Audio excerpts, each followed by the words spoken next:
Hey, Matthew here from Dark Ascent, and today's video covers cases of Karens attempting to climb the world's most dangerous mountains. From a climber who actually attacked the Sherpa trying to save her life, to another who refused to turn around at 23,500 feet, even as her body completely broke down in ways training could never prepare her for. It was May 8th, 2017, and Everest Base Camp was bright and still, the sun softening the glacier into a wet sheen. The temperature hit 31 degrees Fahrenheit, mild enough to make the mountain feel almost welcoming. Andrea Farr was 47, from Miami, a hedge fund manager who solved problems with capital. Mountains, she was finding out, didn't respond to money. Her body needed weeks to adapt to altitude, and no wire transfer could speed that up. She had done one rotation to Camp 1, which wiped her out more than expected. The schedule called for 2 more, over 10 days. Andrea saw dead time. The arrangement went through a helicopter company in Kathmandu. Fake a knee injury, get evacuated, have the helicopter land at Camp 2 instead of flying to Kathmandu. She iced and compressed her knee overnight to create swelling. The expedition doctor found inflammation that looked like a soft tissue injury and called for evacuation. I've covered a lot of shortcuts people take on this mountain, but this one is something else. You can buy your way past a lot of things in life, but you cannot buy your way past biology. Red blood cells don't care how much money you have. The helicopter lifted off from base camp and instead of heading to Kathmandu, set down at Camp 2 on the western CWM. Cash to intermediaries ensured the flight log listed a weather diversion near Farich. Andrea stepped onto the glacier at 21,000 feet with a body that had spent one night above 19,000. Her blood hadn't adapted, her lungs hadn't adjusted, her brain hadn't recalibrated. Every system still thought it was at sea level. Sonam Rinjing, 31, her assigned climbing Sherpa with 6 summits, came up with a regular rotation the next day and found Andrea already in her tent. The knee looked fine. Sonam checked with base camp, confirmed the story, and reported what he saw. This woman had not acclimatized. Taking her higher was a medical risk. Andrea waved it off and reminded everyone what she'd paid. They let her try for Camp 3 with close monitoring. At 22,500 feet, altitude her body had zero adaptation for, she got hit with a crushing headache. Her coordination fell apart. Her crampon placements were sloppy.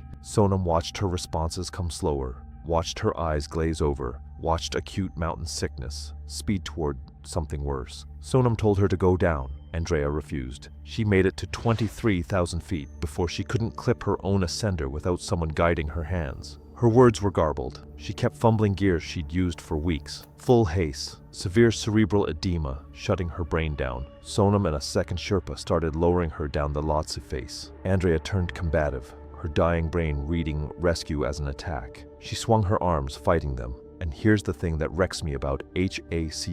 The person you're saving fights you. They don't understand you're helping. Their brain turns rescue into threat, and Sonam is absorbing punches on steep ice, trying to keep this woman alive. Her ice axe caught Sonam in the shoulder. In the same moment, Andrea unclipped her own harness. She slid right away on the steep ice and fell roughly 800 feet before hitting a rock shelf. The injuries were catastrophic. 800 feet. That's roughly the height of a 60-story building, and the only reason it stopped there was because the rock shelf caught her. Without it, the Lhotse face doesn't end for another 2,000 feet. Sonam Rinjing needed surgery in Kathmandu, torn ligaments that never fully healed. He couldn't go back to high-altitude guiding. He ended up doing trekking work in the lower Khumbu at about half the pay, supporting a wife, 2 kids, aging parents, and a younger brother still in school. Half the income. Because a woman from Miami couldn't sit still for 10 days. I don't know how you process that math. It was May 19th, 2018. Camp 3 sat at 23,500 feet on the Lhotse face, a collection of small tents anchored to platforms carved into steep ice. The wind had died to a whisper, and the afternoon sun beat down with surprising intensity despite the altitude, and cold. Rachel Dunmore was 31 years old, a competitive triathlete from San Diego who had completed 3 Ironman races and numerous shorter events. She approached Everest as an endurance challenge, similar to triathlon, spending 8 months on cardiovascular training at maximum effort. She had climbed Rainier and Denali in the 2 years prior, maintaining her normal training schedule both times and performing well. She arrived in peak physical condition, with a resting heart rate in the low 40s, and openly criticized other climbers who who followed rest protocols, stating altitude problems were due to poor fitness and that people used altitude as an excuse for being out of shape. At altitudes above 20,000 feet, the human body enters progressive deterioration, regardless of fitness level. Extreme oxygen deprivation forces the cardiovascular system to work at maximum capacity simply to maintain basic function. In some individuals, this causes inflammation, irregular rhythms, or sudden cardiac arrest. Physical exertion multiplies cardiovascular strain exponentially. During the trek to base camp, Rachel ran sections of trail and did bodyweight exercises at each lodging stop. At base camp, she ran to the icefall and back while others rested. The expedition leader explained that unnecessary exertion consumed energy reserves needed for the upper mountain. Rachel dismissed this, stating her body's needs were different and that standard protocols were designed for people who didn't understand proper training. She suggested the company's conservative approach was holding back stronger clients. During the first rotation to Camp 1, Rachel spent rest periods doing mobility work instead of recovering. On the mandatory rest day that followed, she completed a 4-hour training hike partway up the icefall. The expedition leader called a meeting emphasizing rest days were non-negotiable. Rachel argued the policy was too restrictive and that experienced athletes should be allowed to train as they saw fit. During the second rotation at Camp 2, she did high-intensity intervals outside her tent until visibly breathless in the cold. When another climber expressed concern, she stated they were witnessing what proper conditioning looked like. The third rotation pushed to Camp 3. Rachel climbed strongly, but spent 30 minutes outside reorganizing gear upon arrival, rather than resting. That afternoon, she lay in her tent with her heart racing above 120 beats per minute, despite lying completely still. After an hour, she sat outside, noting the elevated rate and a growing pressure in her chest. The guide checked her oxygen saturation, found it lower than expected, and listened to her heart, hearing an irregular rhythm with occasional extra beats. He told her she needed to descend to Camp 2 immediately. Rachel argued that irregular heartbeats were common at altitude, and she just needed rest, adding that she had experienced similar symptoms during intense training blocks and they always resolved on their own. The guide explained cardiac issues at this altitude could escalate to life-threatening within minutes. Rachel accused him of overreacting and suggested his lack of athletic background made him overly cautious about normal training stress. She agreed to descend but insisted on waiting an hour. The guide agreed to monitor for 30 minutes only. Not long after, the chest pressure intensified and her heart rate was over 140 lying down. They began preparing to descend, but getting her boots and harness on left her breathless, the chest pressure now painful. 2 additional guides joined them. The descent began at 4:30 p.m.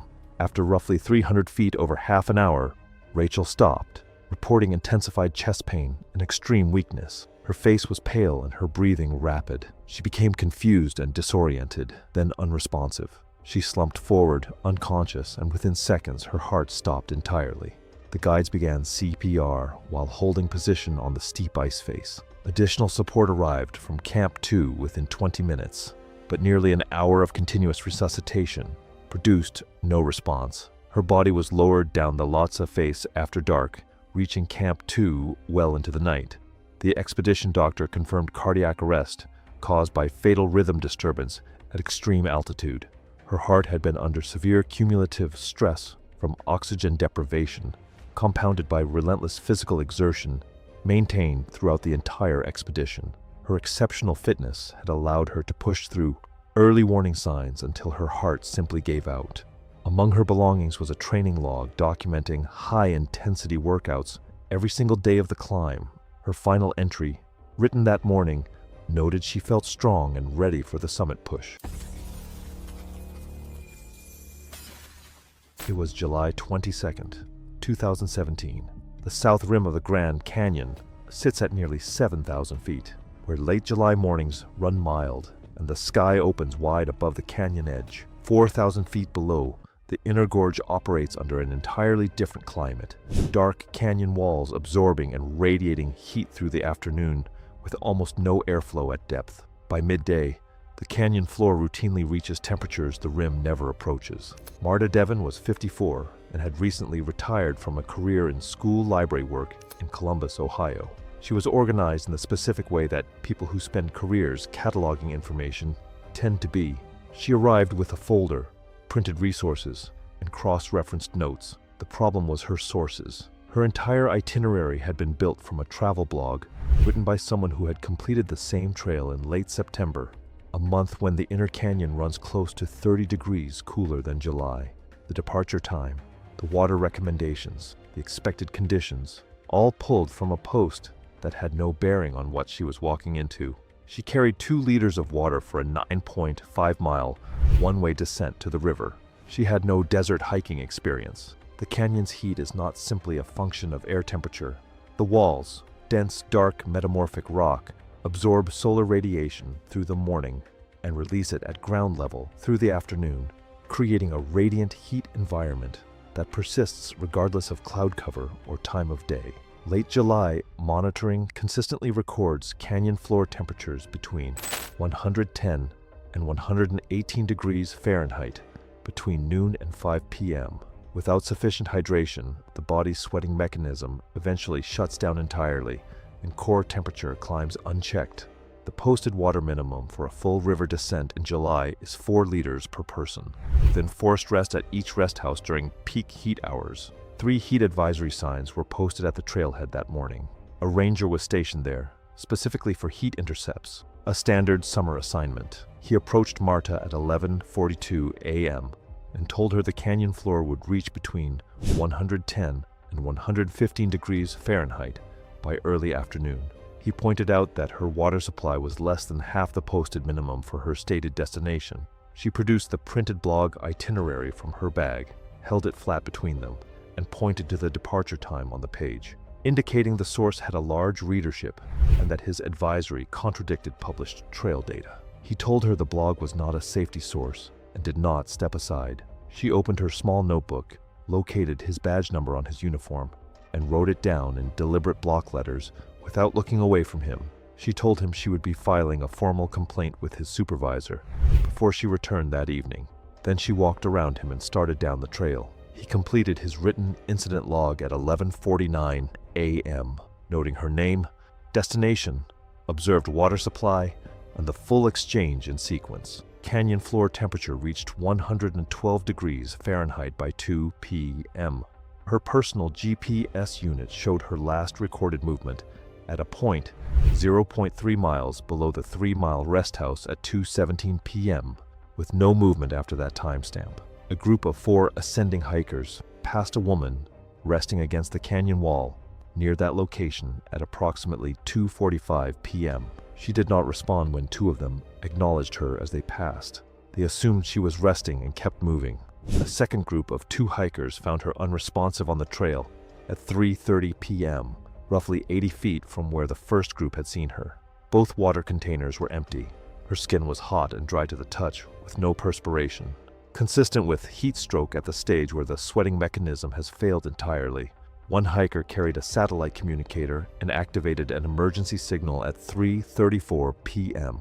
A rescue team was inserted to the nearest accessible point and reached her at approximately 4:15 p.m. Field assessment indicated core temperature above 106 degrees Fahrenheit. She was packaged, airlifted to the rim, and transferred by ground to a medical facility. She was pronounced dead that evening. Cause of death was listed as hyperthermia. Core temperature at admission was 107.2 degrees Fahrenheit. Contributing factors included midday descent and extreme ambient heat, critically insufficient water supply, and no rest or turnaround behavior recorded at any point along the route.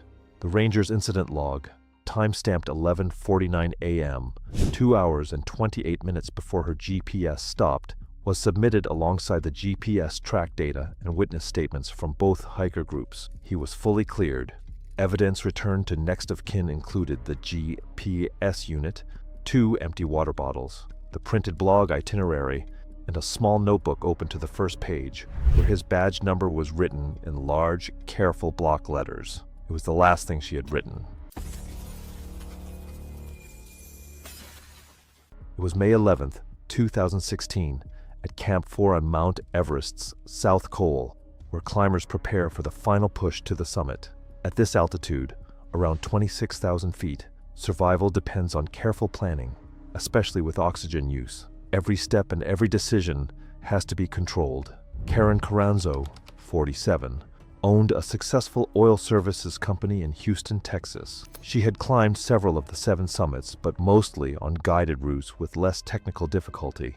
Everest was different, but she approached it the same way she approached business. She often reminded others how much she paid for the expedition and expected better treatment because of it. During the climb, she complained about gear distribution and questioned why everything wasn't adjusted to her preference. I noticed she treated shared resources like they were personal upgrades instead of something everyone depended on.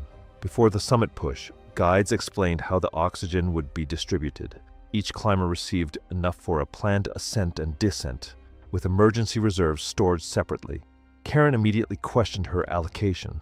She argued that she should have more and pushed for extra bottles. When guides refused, she became frustrated and accused them of limiting her. Not long after, a disagreement started near the equipment area. Karen accused another climber of taking one of her oxygen bottles. The guides checked and confirmed that everything had been distributed correctly, but she did not accept that. The situation became tense, especially as climbers prepared to leave in the dark. It felt like she was more focused on getting what she wanted than understanding how the system actually worked. During the early hours of the ascent, Karen took an extra oxygen bottle that was meant for emergency use. She kept it and continued climbing. At the same time, she increased her oxygen flow rate above the recommended level. This made her feel stronger, but it also meant she was using her supply much faster than planned. As she climbed higher, everything seemed fine at first. She moved steadily, reaching key points ahead of schedule, and the extra oxygen made her feel strong and capable. But that boost came at a cost. Her supply was depleting faster than expected and was never intended to last the entire descent. By the time she reached the summit late in the morning, one bottle was nearly empty, leaving almost no margin for error. At 29,000 feet, even small delays became dangerous. Each breath demanded more effort, and fatigue began to make her movements sluggish and unsteady. On the descent, the situation deteriorated quickly. Her oxygen levels dropped at a critical pace, and her body started to shut down. Disorientation set in, and she struggled to maintain balance on the narrow, icy ridges, every step becoming riskier than the last. Her reaction slowed, making every step riskier. Nearby climbers tried to assist, offering oxygen or helping with footing, but the environment made sharing supplies difficult and dangerous. The combination of low oxygen, exhaustion, and exposure left her extremely vulnerable as she attempted to descend. From what I could tell, everything caught up to her right there. The extra oxygen earlier made her feel strong, but it left her with nothing when she actually needed it. Karen collapsed along the summit ridge, still attached to the fixed line. Without oxygen, her condition worsened rapidly. The extreme altitude made any rescue attempt difficult, and there were no extra supplies nearby to stabilize her. She died a few hours later, before help could reach her. Her body was found the next day, and her empty oxygen bottles confirmed what had happened. The cause of death was severe hypoxia and exposure, directly linked to how her oxygen was used during the climb. From how it played out, it felt preventable. The system was already in place, and the limits were clear, but she chose to work around them. The incident was reported as a shortage of oxygen during the climb, without much detail about the conflict beforehand. Her family later created a scholarship fund related to mountain safety, but the situation itself was not widely discussed. In the end, the mountain didn't adjust for expectations or status. It only responded to how well someone followed the rules that kept them alive. It was September 6, 2016. Mount Elbert in Lake County, Colorado is the highest peak in the Rocky Mountains, at 14,439 feet. In September, the mountain is past its safest summer window. Afternoon weather builds fast. Temperatures drop without much warning, and the trail conditions that felt manageable at dawn can look completely different by midday. The Northeast Ridge route was open, but advisories about altitude-related illness were posted at the trailhead, not suggestions. Advisories. There is a difference, and most people who end up in trouble on that mountain chose not to see it. Renly Okafor was 47, a fitness instructor from Denver, Colorado. She was physically fit, ran half marathons regularly, and had summited 2 other 14ers earlier that summer without issue. That track record seemed to be the entire basis of her confidence going into this climb. I've heard this before. Prior success at altitude does not guarantee the same outcome every time, and fitness level has very little to do with how your body responds to elevation. She came with a group of 3 but made clear from the start she intended to push her own pace. She had not acclimatized above 10,000 feet in the weeks leading up to the climb. Altitude doesn't care about fitness level. That's the part most people get wrong. The assumption is that if you're in good shape, your body will handle elevation. But acclimatization is a separate process entirely, and skipping it creates a physiological risk that no amount of cardio training compensates for. The danger is that the early warning signs overlap almost completely with normal exertion. A headache, some nausea, fatigue, which makes them easy to dismiss, especially in someone who is used to pushing through discomfort. Which makes me think, how many people have been on that mountain with those exact symptoms and just kept going, never knowing how close they were cutting it? The evening before the climb, at their campsite near the trailhead, Renly mentioned a mild headache and slight nausea. She attributed it to dehydration and went to sleep. The others suggested she take an extra rest day before attempting the summit. She declined. The symptoms she described that evening are textbook early-stage HOP onset. Not dramatic, not definitive, but consistent enough that they should have changed the plan entirely. On the climb the following morning, around 12,200 feet, the headache returned stronger. A persistent dry cough developed, and her pace slowed noticeably. The others flagged it and suggested turning back. She told them she was fine, that they were overthinking it, and pushed ahead alone, separating from the group. By 13,400 feet, she had fallen well behind but was still moving. A separate group descending passed her somewhere in that stretch. They noted she looked pale, was breathing in short, labored bursts, and was moving slowly. They asked if she was okay. She told them she was fine. That exchange reminds me of the sea cave story earlier this episode. A completely different setting, but the same moment where someone had the chance to accept help and didn't. At approximately 13,800 feet, she sat down on a flat rock just off the trail. The descending group had already continued down, assuming she was resting. Her original group waited near the summit for roughly 25 minutes before starting back down. When she didn't appear, they found her slumped against a boulder, unresponsive. Her lips had a faint bluish tint. Her breathing was labored and gurgling, the kind of sound that in severe HAPE cases is audible without any equipment and leaves little room for interpretation. She had no pulse by the time they reached her. The prior evening symptoms, written off as dehydration, had been the beginning of a process that continued through the night and accelerated with every foot of elevation she gained that morning. I might have made the same call she did, written off a headache after a long drive and a day of hiking. I think most people would, but that's exactly what makes this one difficult to sit with. The group had a cell phone with partial signal. The call connected on the third attempt. Air response was grounded by deteriorating afternoon weather, and ground teams were dispatched instead, which accounts for the delay. Responders reached her approximately 2 hours and 50 minutes after the call. She was pronounced dead at the scene. Cause of death was high-altitude pulmonary edema, progressive fluid, accumulation in the lungs leading to respiratory failure, with onset likely beginning the prior evening and accelerating rapidly, with continued exertion above 13,000 feet. Contributing factors included failure to acclimatize, dismissal of early symptoms the night before, refusal to descend when the group flagged her condition, and solo separations at high elevation. The case was ruled accidental. Her phone was recovered with a GPS track log showing her pace dropping significantly between the 12,200 and 13,400 foot waypoints, a measurable record of her body slowing down long before she stopped moving entirely. A final location timestamp placed her at 13,810 feet, logged 34 minutes before her group found her. It was April 19th, 2017, and the air at Everest Base Camp carried the metallic edge of snow that had melted and refrozen overnight. The temperature sat around 24 degrees Fahrenheit, with gusts pushing through the Khumbu Glacier, strong enough to rattle tent poles and send loose equipment skidding across ice. Prayer flags strung between expedition clusters snapped in bursts, their frayed edges worn thin by seasons of wind and ultraviolet light. The camp was deep into its rhythm. Teams had been on the mountain for weeks, and the icefall doctors had established and maintained the route through the Khumbu since early April. Lauren Shale arrived 3 weeks late. She was 41 years old, a corporate consultant from Denver who had rebranded herself as an adventure athlete after guided trips up Kilimanjaro and a partial ascent of Elbrus. 2 expedition companies had rejected her Everest application for insufficient experience. A third, a budget operator in Kathmandu, with a reputation for flexibility, declined at first, but reversed the decision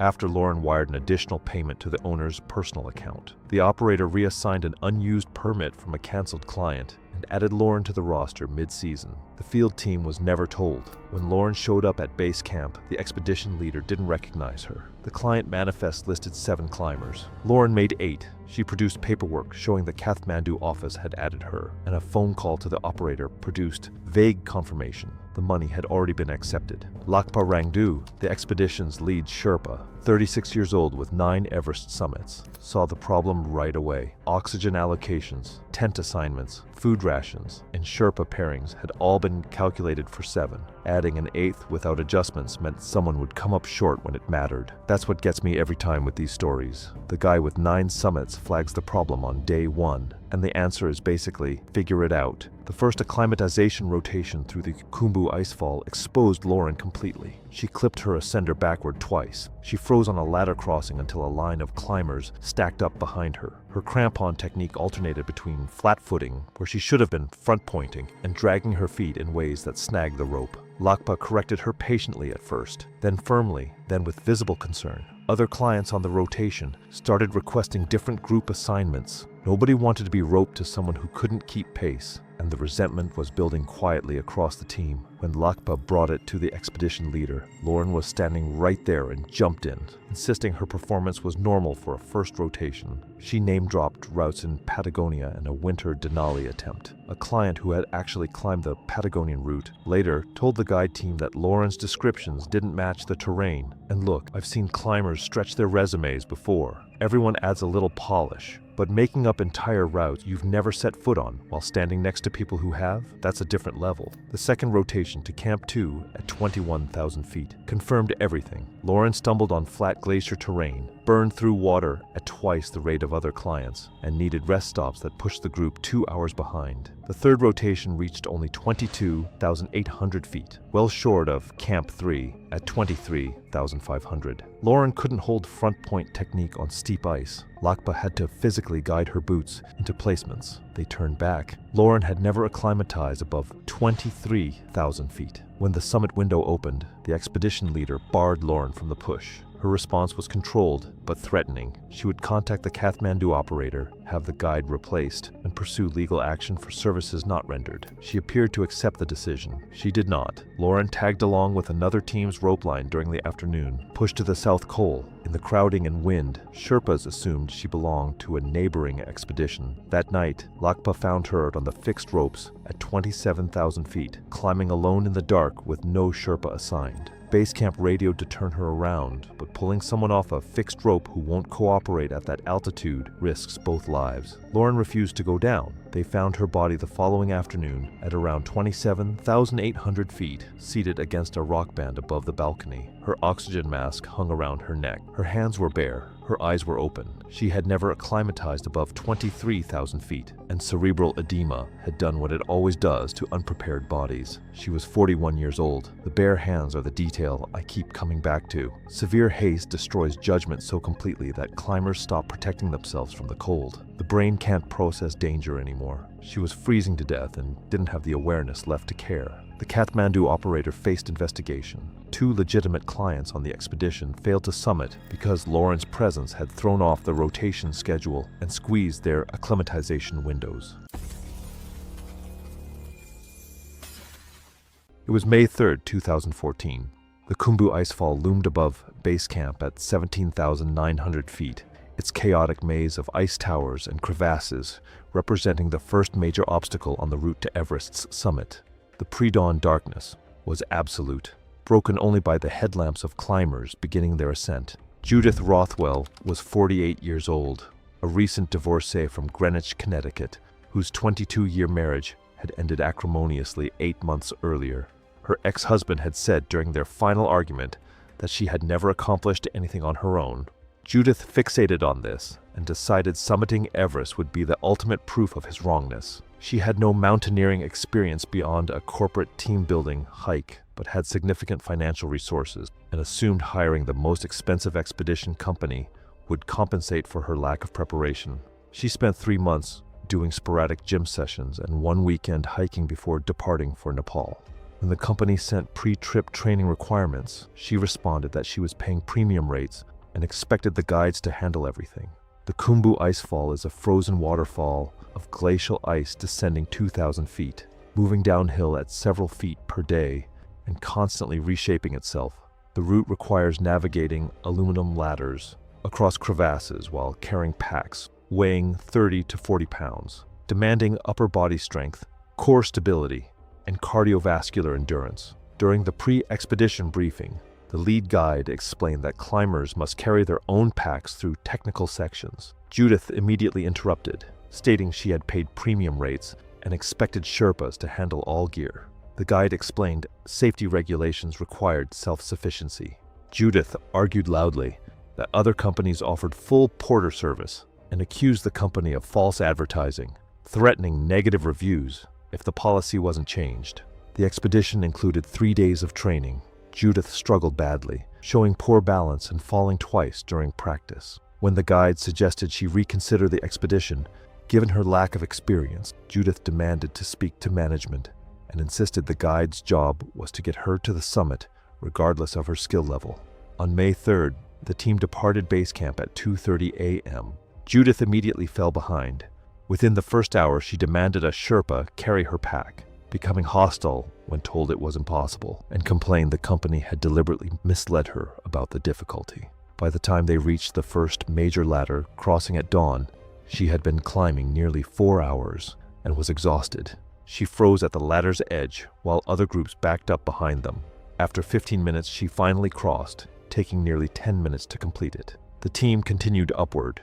Judith's pace deteriorated to roughly 100 feet every 20 minutes. By 9 a.m., they had covered less than half the distance to Camp 1. At a near vertical ice wall, Judith attempted to climb but lacked the strength.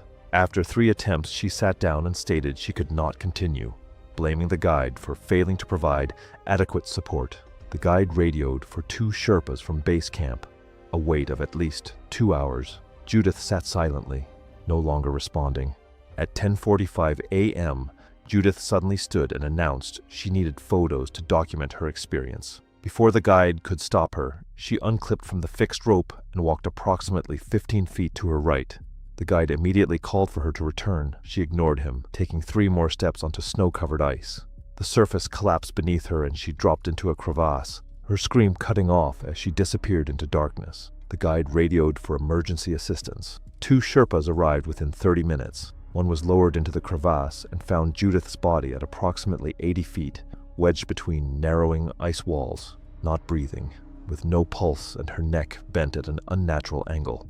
Extraction took nearly 3 hours. She was pronounced dead at 6:30 p.m.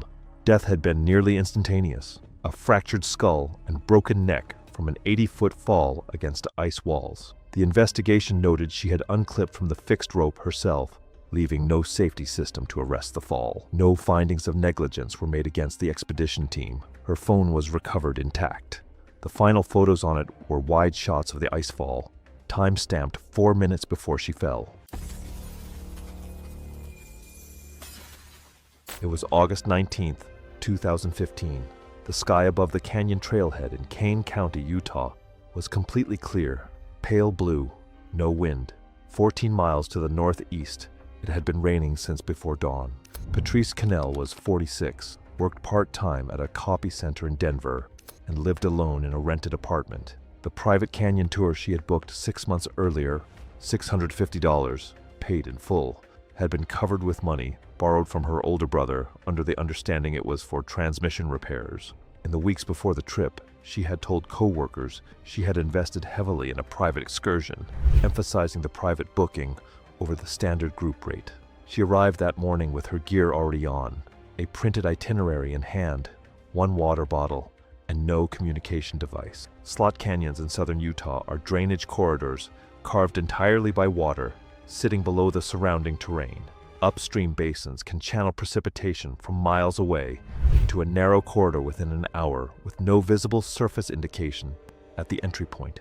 In closed sections, walls rise over 80 feet and passages narrow to 2 or 3 feet with no high ground, no exit, and no audible warning before a pulse arrives. Operators must suspend all tours under permit when upstream gauges cross defined thresholds. That morning, the threshold had been crossed by 7:45. The evening before, Patrice had called the tour office to confirm her departure. A staff member explained that tours could be suspended if overnight gauge readings reached threshold levels. Patrice told her to note in the booking that general weather advisories did not apply to private tours. The call was logged. Patrice arrived at the office at 8:40 a.m. The lead guide explained the cancellation and pulled up the upstream gauge reading on the monitoring system. He walked her through how a storm miles away produces a flood at the canyon floor with no surface indication at the entry point. She told him the sky was clear and that she did not find the explanation credible. She stated she had paid for a private booking and had waited 6 months. When he held the cancellation, she asked to speak with his supervisor. The owner reviewed the same gauge data and supported the guide without qualification. She turned back to the guide and told him he was the reason the industry was falling apart. He returned to his desk and wrote a formal incident report. The timestamp, 8:57 a.m. She was still in the building when he finished it. On her way out, she took the paper trail map from the display rack near the door. A hiker at the public trailhead parking area later reported seeing a woman, matching her description, enter the canyon mouth alone at approximately 9:20 a.m. At 9:51 a.m., a second surge was recorded at the upstream gauge station, and the flood pulse entered the drainage from the northeast. Based on her entry time and walking pace, Patrice had most likely reached a closed section of the corridor.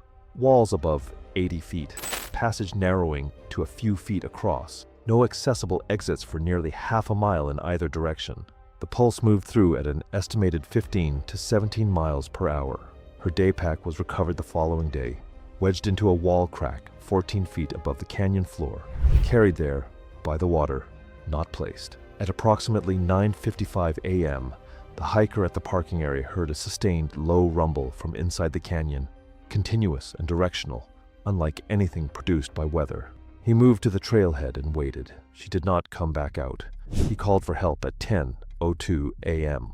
The cause of death was listed as drowning, consistent with flood inundation in an enclosed corridor. The coroner found no injuries predating the flood event. Her body was recovered 2.1 miles downstream the following morning, where the canyon opened into a broad wash. The tour operator submitted the guide's incident report alongside the gauge monitoring log, the prior evening's call log, and her original signed liability waiver. The operator was fully cleared. The case was closed. Patrice's brother was contacted as next of kin. When the circumstances were relayed to him, he told the officer he had not known she went to Utah. He said he had thought the money was for transmission repairs. It was April 14, 2015, at Mount Everest Base Camp in Mount Everest, Nepal. The spring climbing season was just beginning, and teams were preparing for the long acclimatization process before any summit attempt. Ziel Venske, 50, worked as a senior vice president of operations for a multinational company based in Miami, Florida. She had climbed peaks like Mount Rainier and Denali, but she had never stayed above 20,000 feet for long periods. After receiving a promotion, she booked the Everest expedition and treated it like a goal she needed to complete efficiently. Early on, she showed frustration with the pace, often questioning the schedule and pushing for things to move faster. She treated the climb more like a project deadline than something that required patience. From what I saw, she didn't like slowing down, even when it was clearly necessary. During the initial briefing, the lead guide explained that the team would spend weeks rotating between camps before attempting the summit. The plan was standard and based on years of experience. Ziel questioned the schedule almost immediately. She suggested it could be shortened and made it clear she believed she could handle more than what was planned. By the second week, her frustration had grown. On day 8, she pushed to skip a scheduled rotation and rest period. She said she already felt adjusted and did not see the point of repeating climbs. Guides warned her that acclimatization does not work that way, but she continued to argue. She even tried to convince others to follow her plan. At that point, it was obvious she was relying too much on confidence and not enough on how the body actually reacts up there. Ignoring the planned schedule, Zeal moved ahead with 2 other climbers and went directly to Camp 2 at over 21,000 feet. Not long after arriving, she began showing early signs of altitude sickness. She had persistent headaches, felt nauseated, and lost her appetite, but she brushed it off and kept acting as if nothing was wrong, insisting she was fine. That same night, her condition took a serious turn. Her breathing became uneven and labored, making it hard for her to lie flat or get any real rest. Those around her noticed she was struggling, but she dismissed the warning signs and kept moving, trying to organize her gear and plan the next ascent. I could tell this was the moment when turning back could have saved her, yet she pressed on as if sheer willpower could override the limits of the mountain. By morning, her state had become critical. She was disoriented, confused, and unable to focus on even simple tasks. Shortly after, she lost consciousness entirely. Emergency oxygen was administered, but at that point, it was too late. The rapid ascent and extreme altitude had already overwhelmed her body, leaving it unable to recover. The team immediately began bringing her down the mountain. At high altitude, descending is the only real treatment for this kind of condition. However, the delay had already made things worse. Her body had not adjusted properly, and the rapid ascent had pushed it too far. During the descent, her condition kept worsening. She never regained full consciousness and died before reaching a lower altitude where medical treatment could have made a difference. The official cause of death was high-altitude cerebral edema, resulting from ascending too quickly without proper acclimatization. Medical examinations later confirmed that her brain had swollen significantly, with abnormal fluid buildup throughout the cranial cavity, both classic and dangerous signs of advanced altitude illness, showing just how severely her body had been affected by the rapid ascent and extreme elevation. From how it happened, it felt avoidable. The plan was already there, and the process was clear, but she chose to go against it. The incident received only brief coverage in local news and largely went unnoticed internationally. Her company issued a short statement, but no further public discussion followed. Later, medical experts cited her case as a clear example of why altitude acclimatization cannot be rushed. In the end, the mountain didn't bend to confidence, experience, or determination. It only responded to how carefully climbers respected the hard limits of the environment. It was October 3rd, 2013. The Central Oregon coast near Cape Perpetua was deep into its fall swell season. Wave heights averaging 10 to 14 feet, with surge activity inside the coastal cave systems running far higher than anything you'd see in summer. Several cave access points along the Headland Trail had informal rope barriers and posted warnings put up by local trail volunteers, in place since late September. Tamsin Vorhel was 45, a travel blogger from Eugene, Oregon. She made her living documenting outdoor destinations, trails, coastlines, hidden spots most people never found. She had visited this stretch of coast once before, during summer, when the water was calm and the caves were accessible. That single visit seemed to be the entire basis of her confidence. She had no technical understanding of tidal surge behavior, no knowledge of how enclosed cave systems amplify wave energy, and no real reason to be there that day beyond wanting content for a post she was working on. She drove out alone, camera in hand, and had already decided the closures were an overreaction before she even got out of the car. Sea caves along this part of the Oregon coast are deceptive. The cave mouths face outward toward open water, and on the surface the ocean can look relatively settled, even when a surge set is building offshore. Inside the cave, the geometry changes everything. The walls narrow, the ceiling drops, and the incoming water has nowhere to go but forward and up. Surge events in these formations can push 40 feet or more into the cave interior in a matter of seconds, with enough force to move a person like debris. I've covered water-related deaths before, and the ones that happen in enclosed spaces are always the ones that move fastest. A volunteer doing a routine trail check happened to be near the barrier that morning. He had already noted a surge pushing 30 feet into that specific cave entrance earlier during his check. When Tamsin approached the rope barrier, he told her directly that conditions were dangerous. and that the closure was active. She didn't engage with it seriously. She ducked under the rope and moved down the rocky approach toward the cave entrance without looking back. Which makes me wonder, at what point does someone hear a warning like that and still decide they know better? She wasn't uninformed. She was told clearly by someone standing right in front of her. She just didn't care. She made it approximately 35 feet inside the cave before the surge hit. There's no dramatic buildup with these events. The water doesn't announce itself. It rises fast from below and drives forward with compressive force that most people have never experienced and can't physically brace against. The wave pushed 40 feet into the cave. She was lifted off her feet and thrown into the back wall with significant force. The impact alone, her body against wet rock at that velocity, was enough to fracture ribs on her left side and cause pulmonary contusion to the underlying lung tissue. The water receded. 18 seconds later, a second surge came through and pulled her back toward the cave mouth, where she became lodged face down in a narrow rock channel at the base of the entrance, partially submerged in pooled water. The volunteer witnessed the first surge from the trail above and called for help within 2 minutes. Responders couldn't enter immediately. Active tidal conditions made access dangerous, and they had to wait for a lull between surge sets before anyone could safely move the inn. It took approximately 2 hours and 10 minutes from the time of the call before her body could be reached. I think about that window a lot. 2 hours where nothing could be done, and everyone knew it. Tamsin Vorhel was found face down in the rock channel, partially submerged. The cause of death was drowning. The blunt thoracic trauma from the initial wall impact, the rib fractures and pulmonary contusion was listed as a contributing factor, as the lung injury would have severely compromised her ability to keep her airway clear during the receding surge. She was likely incapacitated before the water even pulled her back out. The case was ruled an accidental death. The volunteer's trail log from that morning documented the earlier surge activity and his direct warning to her before she entered. That record became the primary basis for the official findings. Her camera was recovered intact in a tidal pool near the cave mouth, the last image timestamped 4 minutes before the surge.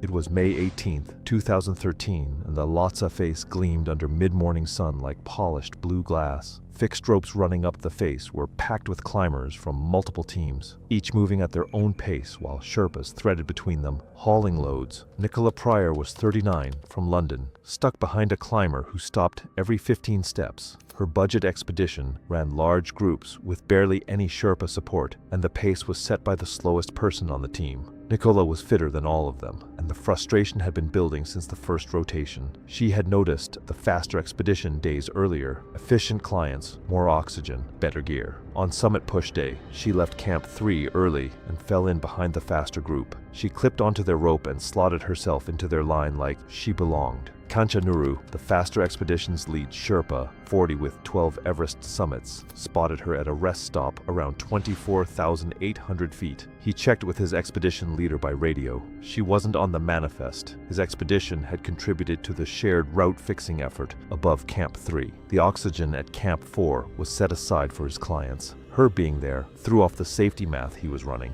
Nicola accused him of harassment, told him she'd report him if he kept going. I need to be honest, when I got to this part I had to read it again. She's outside any logistics chain, using oxygen she didn't pay for, with no rescue plan if anything goes wrong, and when the lead Sherpa asks her to leave, she threatens to report him. The audacity is hard to overstate. Kancha made a call. He left her, moved his clients forward, radioed her expedition company, and focused on the people he was actually responsible for. Nicola kept going alone, drifting behind teams she didn't belong to, resting when they rested, moving when they moved. 2 Sherpas from different expeditions later said they saw her take an oxygen bottle from a cache at Camp 4 that was clearly labeled for another team. I want you to think about that. That bottle was carried to 26,000 feet on someone's back, cached for a client who might need it to survive the descent, and she just grabs it. She ducked into an empty tent on the South Col and rested before the summit push. Using shelter she hadn't arranged and fuel she hadn't paid for, she left for the summit that night, following headlamps in the dark, carrying 1 oxygen bottle with no spare and no Sherpa keeping track of her. She reached the balcony at 27,600 feet behind the main groups, already hours deep into her single bottle supply. Above the balcony, the math turned fatal. At the flow rate she was using, her single bottle was nearing depletion. The summit was still 1,400 vertical feet above. No spare, no Sherpa carrying extra supply, and nobody on the mountain tracking where she was. Nicola Pryor was found at around 28,200 feet, slumped against the fixed rope. Climbers coming down from the summit first assumed she was resting. A Sherpa who checked on her 2 hours later found no pulse. She was 39 years old. Nobody on the entire mountain was tracking her. I keep landing on that because it's the thing that makes budget expeditions so dangerous. She walked away from the only people responsible for her, and nothing existed to catch her before the mountain did. Kanchanuru was questioned about leaving her on the rope. Sherpa teams across the mountain backed his decision without exception. He had protected the clients in his care. Budget operators had been a growing problem on Everest for years. They undercut established companies by stripping services to the minimum. Smaller Sherpa teams, fewer oxygen bottles, less communication gear, and almost no oversight once clients left base camp. For climbers who couldn't afford premium expeditions, they were the only option. But the trade-off was simple. You paid less, got less, and when something went wrong above 26,000 feet, nobody was coming. Nicola's expedition couldn't even confirm she was missing until other teams reported it. It was April 12th, 2015. The Khumbu Icefall stretched ahead at 17,900 feet, a maze of shifting ice towers and hidden crevasses on the lower slopes of Mount Everest. The morning sun had already begun softening the ice, making the route more unstable with each passing hour. Meredith Tennyson was 29 years old, a travel writer from Portland who had documented budget adventures across Southeast Asia and South America. When the expedition company sent pre-trip training recommendations, she dismissed them as excessive, reasoning that she had paid for professional guides to handle the difficult parts. She arrived in Nepal having done no altitude training, no weighted pack work, and minimal cardiovascular conditioning. She had repeatedly emailed the company questioning why porter services weren't more comprehensive. The Khumbu Icefall sits at the base of Everest's western Sea-Badawam, a constantly shifting labyrinth where massive ice blocks balance precariously on the moving Khumbu Glacier. The glacier flows downward at roughly 3 to 4 feet per day, causing the ice to crack and collapse without warning. The route requires climbers to navigate aluminum ladders lashed together across deep crevasses, spanning 20 feet or more. The expedition leader conducted a briefing at base camp, explaining that climbers must carry their own packs through technical sections. Meredith immediately interrupted, stating she expected Sherpas to handle gear transport. The guide explained that safety regulations required self-sufficiency, but Meredith argued the policy was about cutting costs. During practice sessions, she struggled badly with ladder crossings and rejected suggestions for additional training, stating the guide's job was to get her up the mountain. On the morning of April 12th, the team departed base camp at 3 a.m. Within the first hour, Meredith fell behind, stopping frequently and demanding to know why a Sherpa couldn't carry her camera bag. By the time they reached the first major ladder crossing at dawn, she had been climbing for nearly 4 hours and was visibly exhausted. At approximately 7:30 a.m., they reached a section where 3 aluminum ladders spanned a crevasse roughly 30 feet wide.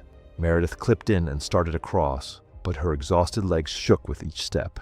Halfway across, she stopped moving entirely, frozen as the ladders swayed. She remained motionless for nearly 3 minutes before reaching the far side in near panic. She sat down immediately, refusing to continue.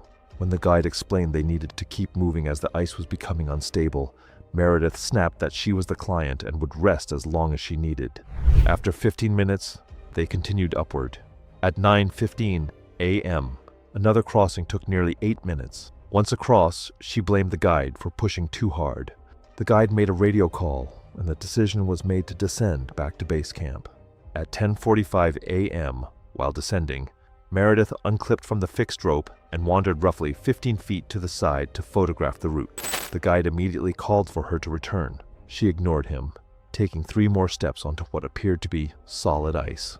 The surface collapsed beneath her, and she dropped through a hidden snow bridge into a crevasse, falling approximately 40 feet before wedging between the narrowing ice walls. The guide immediately radioed for help and anchored himself at the edge. 2 Sherpas arrived within 30 minutes with rescue equipment.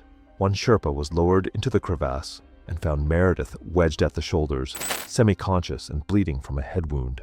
They rigged a complex pulley system and spent over 90 minutes extracting her. She emerged with frostbite on her exposed right hand, severe exhaustion, a head injury, and signs of hypothermia.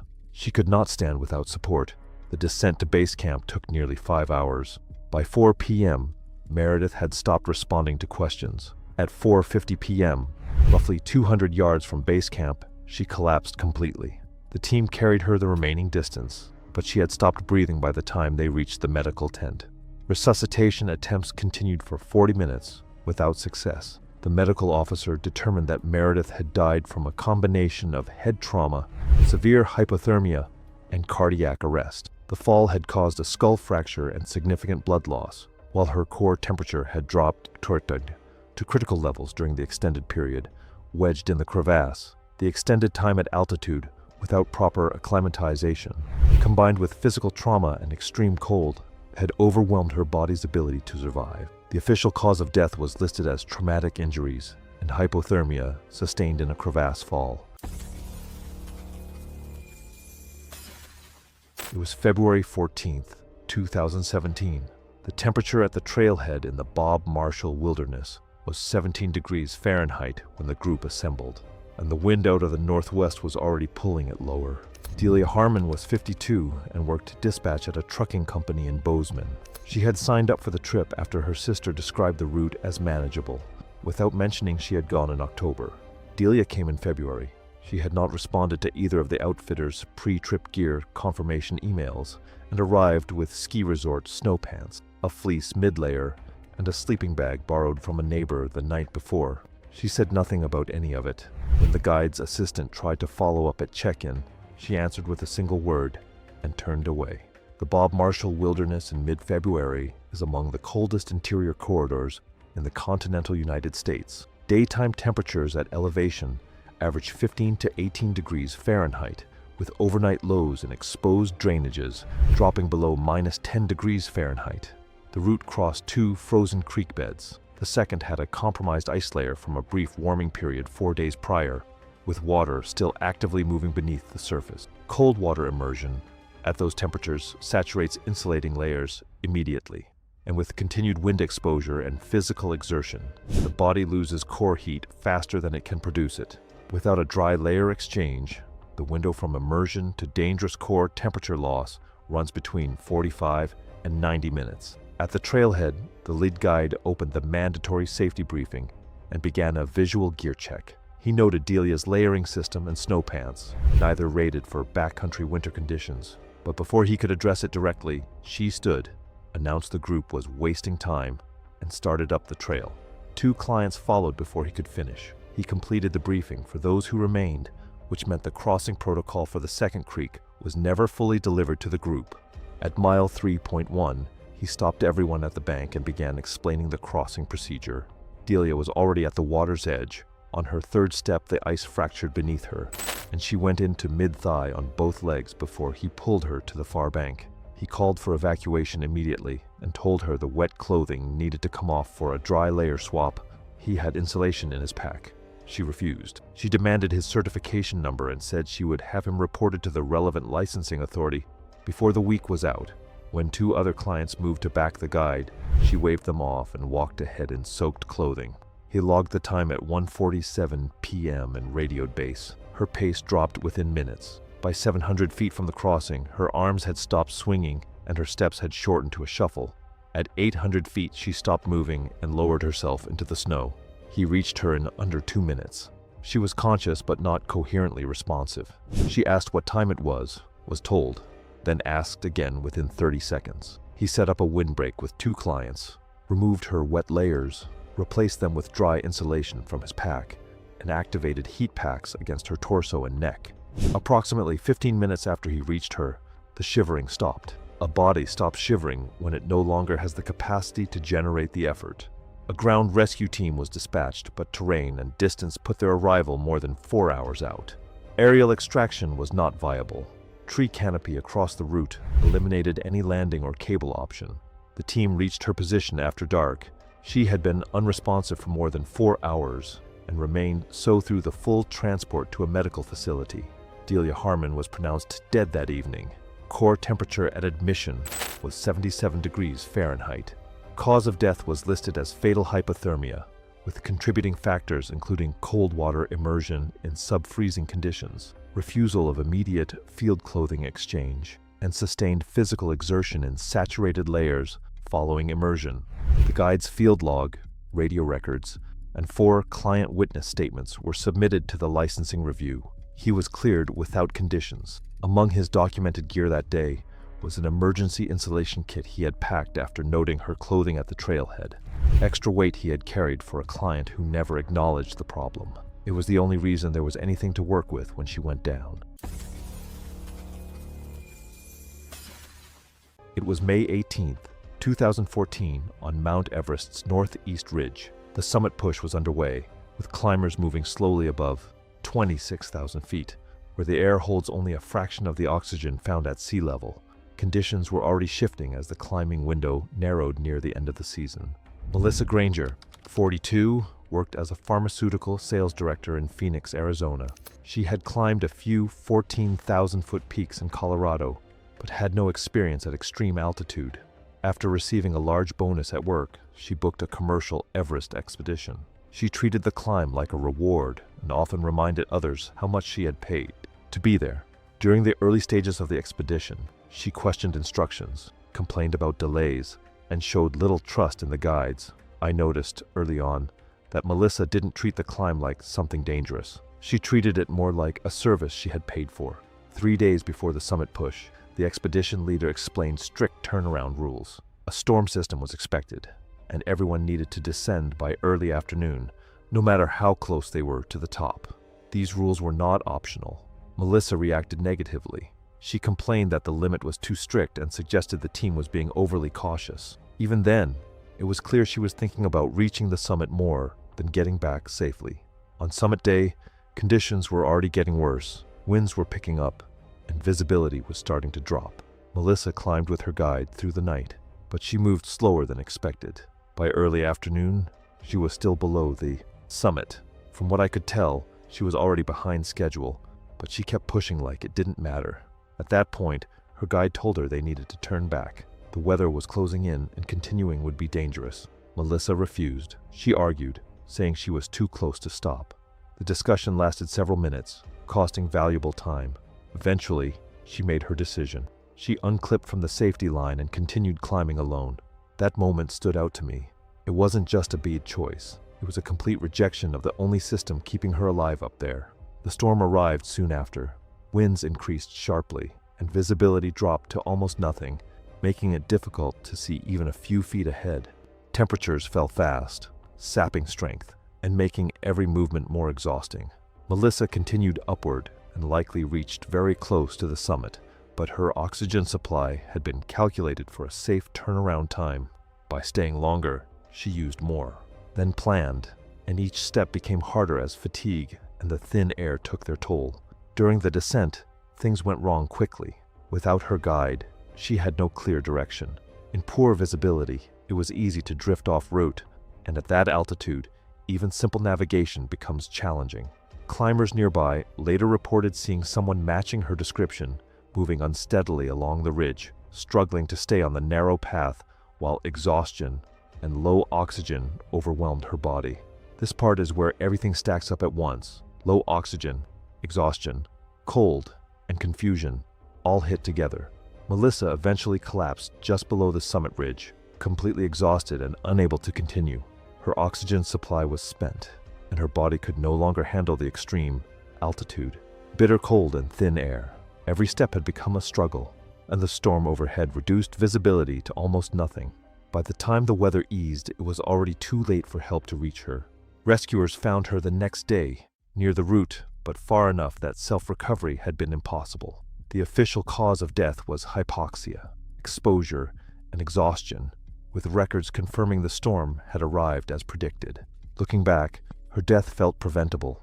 The plan and turnaround times had been clear, yet she chose to push on despite the obvious risks. From how it played out, it felt preventable since the plan and timing were already clear, but she chose to ignore them. The incident received little media attention, briefly noted as a climbing fatality, and while her family later pursued legal action, it did not change the outcome.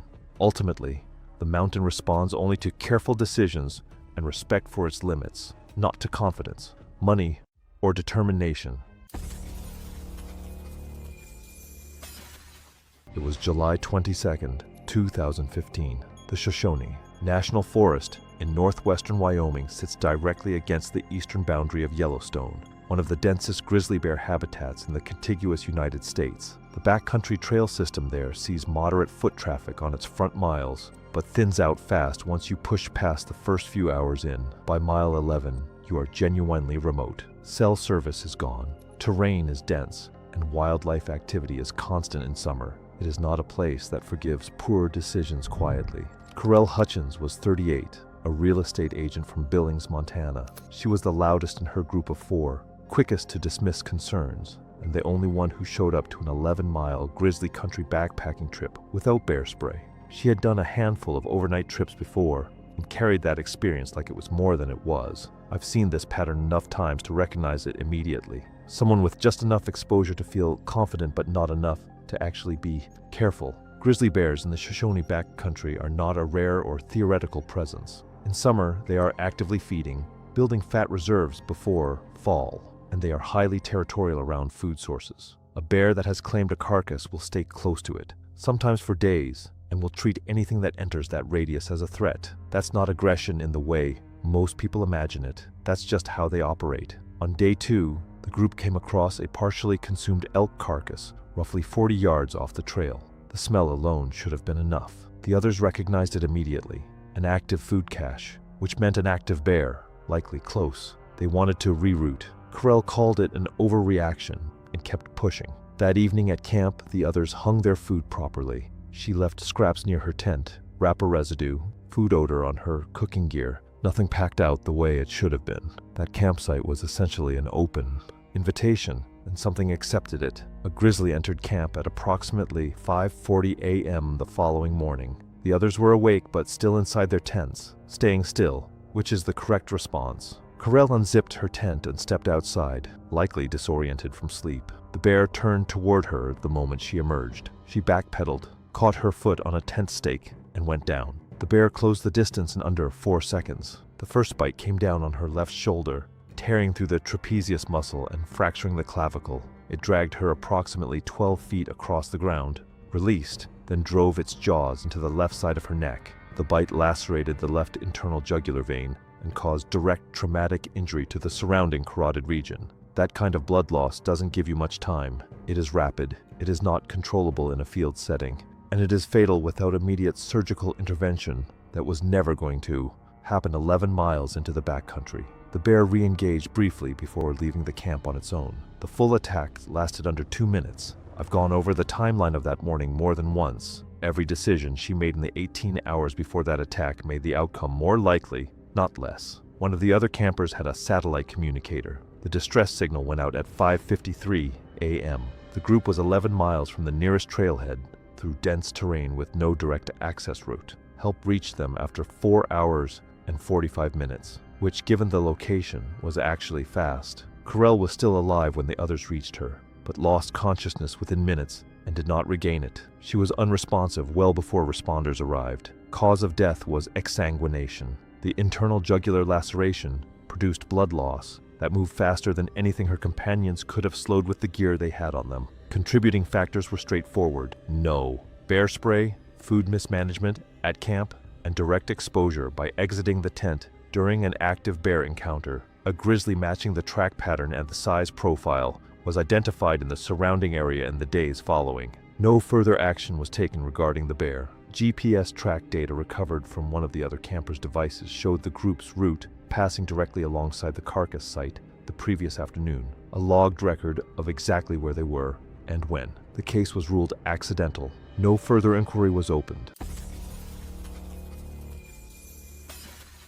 It was April 22nd, 2018, and the trail above La Bouche wound through terrain dotted with memorial cairns, stone pyramids for climbers who never came back. The air at 16,000 feet made conversation tough on the uphills, and the afternoon clouds rolling up the valley brought a damp cold that got into your clothing and stayed. Paige Dunnigan was 52, a petroleum executive from Houston, and she moved slowly at the back of her group. Tall and solid, she carried herself like someone used to. Authority, but altitude was stripping that away. Her breathing ran heavier than the other clients. Her rest stops came more often, and her complexion had a grayish tone that her climbing Sherpa picked up on before anyone else. Furba Concha was 29 with 4 summits, young for that number. He'd grown up in Rolwaling and finished a high-altitude medicine program run by a climbing NGO. The training taught him to read signs that most Sherpas picked up through instinct rather than clinical knowledge. He watched Paige closely from day one. Paige's medical clearance was forged. 2 years earlier, she'd had angioplasty. She was on daily cardiac medication. She had paid a cardiologist in Houston to sign a letter certifying her fit for extreme altitude with no issues.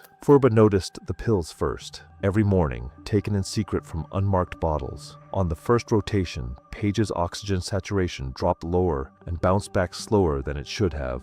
Her lips went bluish at 19,500 feet. On the second rotation to Camp 2, Furba picked up an irregular pulse, racing, then pausing, then racing again. He reported it. Paige pulled out the cardiologist's letter. The expedition doctor went with the paperwork. Paige found out Furba had raised concerns. She told Furba, right there in front of other Sherpas, that if Furba's interference cost her the summit, she'd make sure Furba never worked for the company again. Paige had connections to the expedition's investors. That kind of threat carried real weight in a community where seasonal work decided whether families got through the winter. This part is hard for me to talk about calmly because the power dynamics are so ugly. A 29-year-old Sherpa catches a legitimate medical red flag, reports it like he's trained to, and gets threatened with career destruction by the patient. And the system lets it happen because Paige has paperwork and connections. Furba stopped filing formal reports. He didn't stop watching. During the third rotation, he saw Paige palming white tablets under her tongue, nitroglycerin for acute cardiac relief. Summit push, May 20th. Paige got to Camp 4, gray-faced, breathing hard even on supplemental oxygen. They left at midnight. She climbed slowly but steadily, reaching the balcony at 27,600 feet, nearly an hour behind the group. Above that, her pace fell off even more. Each step took visible seconds of effort. At around 28,100 feet, Paige pressed her hand to her chest. She doubled over her ice axe. Her breathing became shallow and erratic. She collapsed onto the fixed rope. The cardiac condition her forged documents had hidden finally met the altitude, cold, and exertion it needed.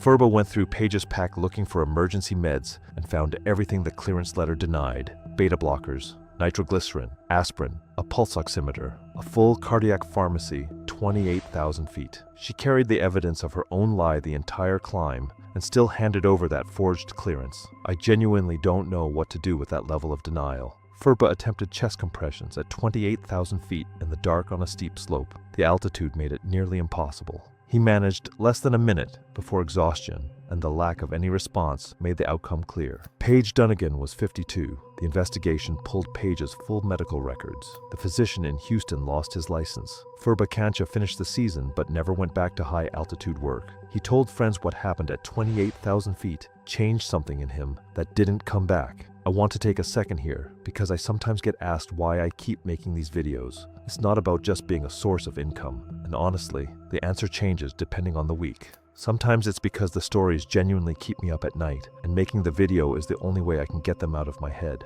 Other times it's because I read the comments and realize people actually learn from this stuff. But if I'm being really honest, the main reason is the Sherpas. Their side almost never gets told, and I think that matters more than any of us realize. It was May 8th, 2016. Camp 2 sat at 21,000 feet in the western CWM, a vast glacial valley between the towering walls of Everest's southwest face and the Nups Ridge. The afternoon sun turned the CWM into a furnace, with temperatures reaching 80 degrees Fahrenheit, despite the altitude, while climbers prepared for their next acclimatization rotation. Sharon Holbrook was 42 years old, a senior vice president at a pharmaceutical company in Boston, who had built her career on efficiency metrics and process optimization. She had completed Kilimanjaro and Aconcagua faster than standard itineraries by eliminating rest days. reinforcing her belief that most limitations were failures of planning. She arrived with a modified 38-day timeline, nearly 40% faster than standard, and immediately demanded the expedition leader review her plan. When he declined, she suggested he was inflexible and resistant to innovation. At 21,000 feet, the air contains roughly 50% of the oxygen available at sea level. Acclimatization requires the body to produce additional red blood cells over weeks of gradual exposure. Cerebral edema occurs when fluid accumulates in brain tissue due to inadequate acclimatization, causing swelling, confusion, loss of coordination, and death if not treated with immediate descent. During the initial briefing, the lead guide outlined the acclimatization schedule: 3 rotations with rest days between each, followed by a summit push. Sharon immediately interrupted with her spreadsheet, which eliminated several rest days.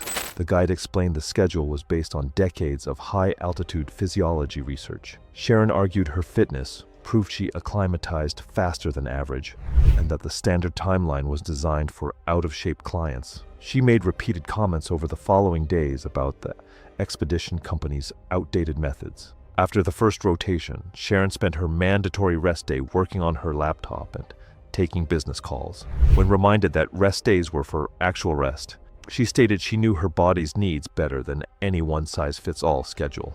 During the second rotation to Camp 2, she deliberately pushed ahead of the group, arriving nearly 2 hours early, then spent the afternoon working rather than resting. That evening, she complained of a mild headache, but declined altitude medication, stating she had experienced the same on Aconcagua and had always resolved. The next morning, climbers noticed she seemed slightly uncoordinated at breakfast. The guide noted her oxygen saturation was lower than expected. Sharon insisted on continuing, stating she hadn't come this far to turn around over minor numbers. The climb to Camp 3 follows the Lhotse face, a steep wall of glacial ice rising nearly 2,500 feet at angles approaching 50 degrees. Sharon started strong, but after 2 hours her pace slowed and her movements became less fluid. At approximately 23,000 feet, she stopped and reported a severe headache and nausea. The guide decided to descend immediately. Sharon accused him of being overly cautious and argued they were nearly at Camp 3. He explained continuing upward could be fatal. She reluctantly agreed, but complained bitterly about wasted time. Her coordination had deteriorated significantly during the descent. After dropping roughly 500 feet over 45 minutes, she stopped again and, reporting her headache had intensified and she was having difficulty thinking clearly. The guide recognized cerebral edema and radioed for emergency oxygen from Camp 2. Sharon's condition deteriorated rapidly. She became confused about which direction was down and could no longer operate her descender, requiring the guide to physically manage her descent. Her speech became slurred and nonsensical.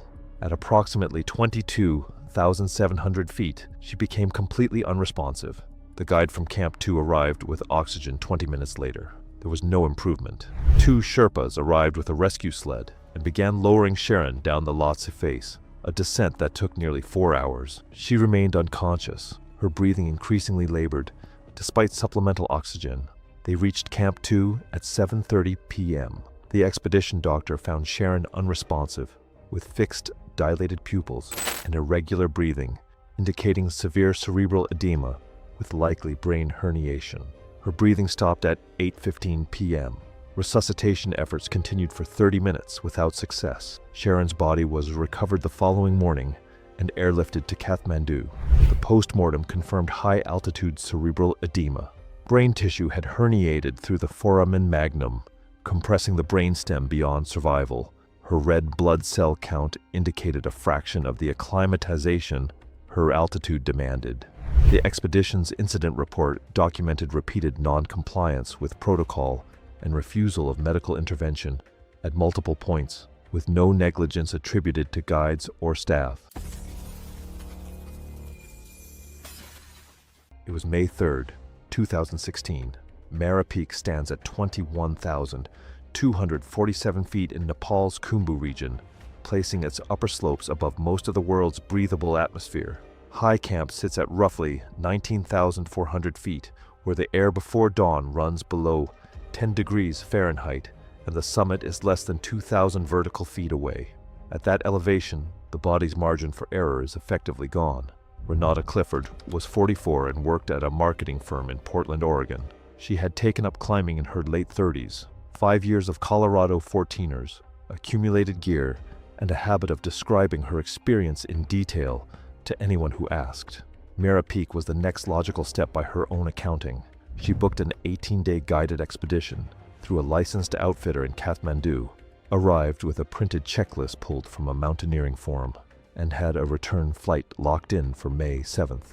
She had communicated the departure date to the outfitter before leaving Portland and treated it on the mountain the same way she had communicated it, as a fixed condition, not a preference. At 21,247 feet, oxygen partial pressure is roughly 45% of what it is at sea level. Even well-acclimatized climbers at high camp operate with blood oxygen saturation in the low to mid-80s. High-altitude pulmonary edema develops when the lungs respond to hypoxic conditions by allowing fluid to leak into the alveolar tissue. The lungs begin filling from within. First signs are breathlessness at rest and a wet, productive cough. Confusion follows, often with the person still insisting they are fine. The window between first clinical symptoms and incapacitation is 6 to 12 hours. Supplemental oxygen slows the progression. Only descent stops it. On day 9, during an acclimatization rotation, the lead Sherpa recorded Renata's resting blood oxygen saturation at 74%, low even by high-altitude standards, and recommended a rest day before any further ascent. She pulled out her printed expedition itinerary, pointed to the summit window, and told him the schedule had been confirmed with the outfitter before departure, and that a rest day was not part of what she had paid for. He noted the exchange and said nothing further. On day 12 at high camp, his morning assessment found her reporting chest tightness she attributed to cold air. He asked her to take a full, deep breath. She could not complete it without a wet, productive cough that stopped several other clients mid-preparation. Her SpO2 reading, 68%. During the conversation that followed, she lost her train of thought twice within the same exchange. He told her plainly she needed to descend that morning. The summit attempt was finished. In front of 4 clients and the second Sherpa, Renata told him he was there to carry gear, not to make medical decisions. She dismissed him by name, instructed the second Sherpa to take her rope, and told the group to stop taking direction from him. He did not argue. He transferred his observation log, SpO2 readings, timestamps, written assessment, directly to the second Sherpa, radioed base camp, and began his descent per protocol. The second Sherpa, 23 years old and on only his second summit rotation, had no contractual authority to force a descent. He documented her condition in his own field notes and continued preparing the group. That evening, clients in adjacent tents reported a persistent wet cough from her side of camp from around 9 p.m. through midnight. After midnight, it stopped. At 5:20 a.m. on May 4th, the second Sherpa opened her tent for the summit departure call. She was on her back, unresponsive, lips faintly cyanotic, sleeping bag saturated with perspiration, despite overnight temperatures below 10 degrees Fahrenheit. He radioed base camp at 5:23 a.m. Helicopter response was denied. Aircraft could not safely operate above 18,000 feet, and the nearest viable landing zone was more than 3,000 vertical feet below. 2 clients began CPR under his direction and continued for 11 minutes. There was no response. She was pronounced dead at high camp. Cause of death was high-altitude pulmonary edema.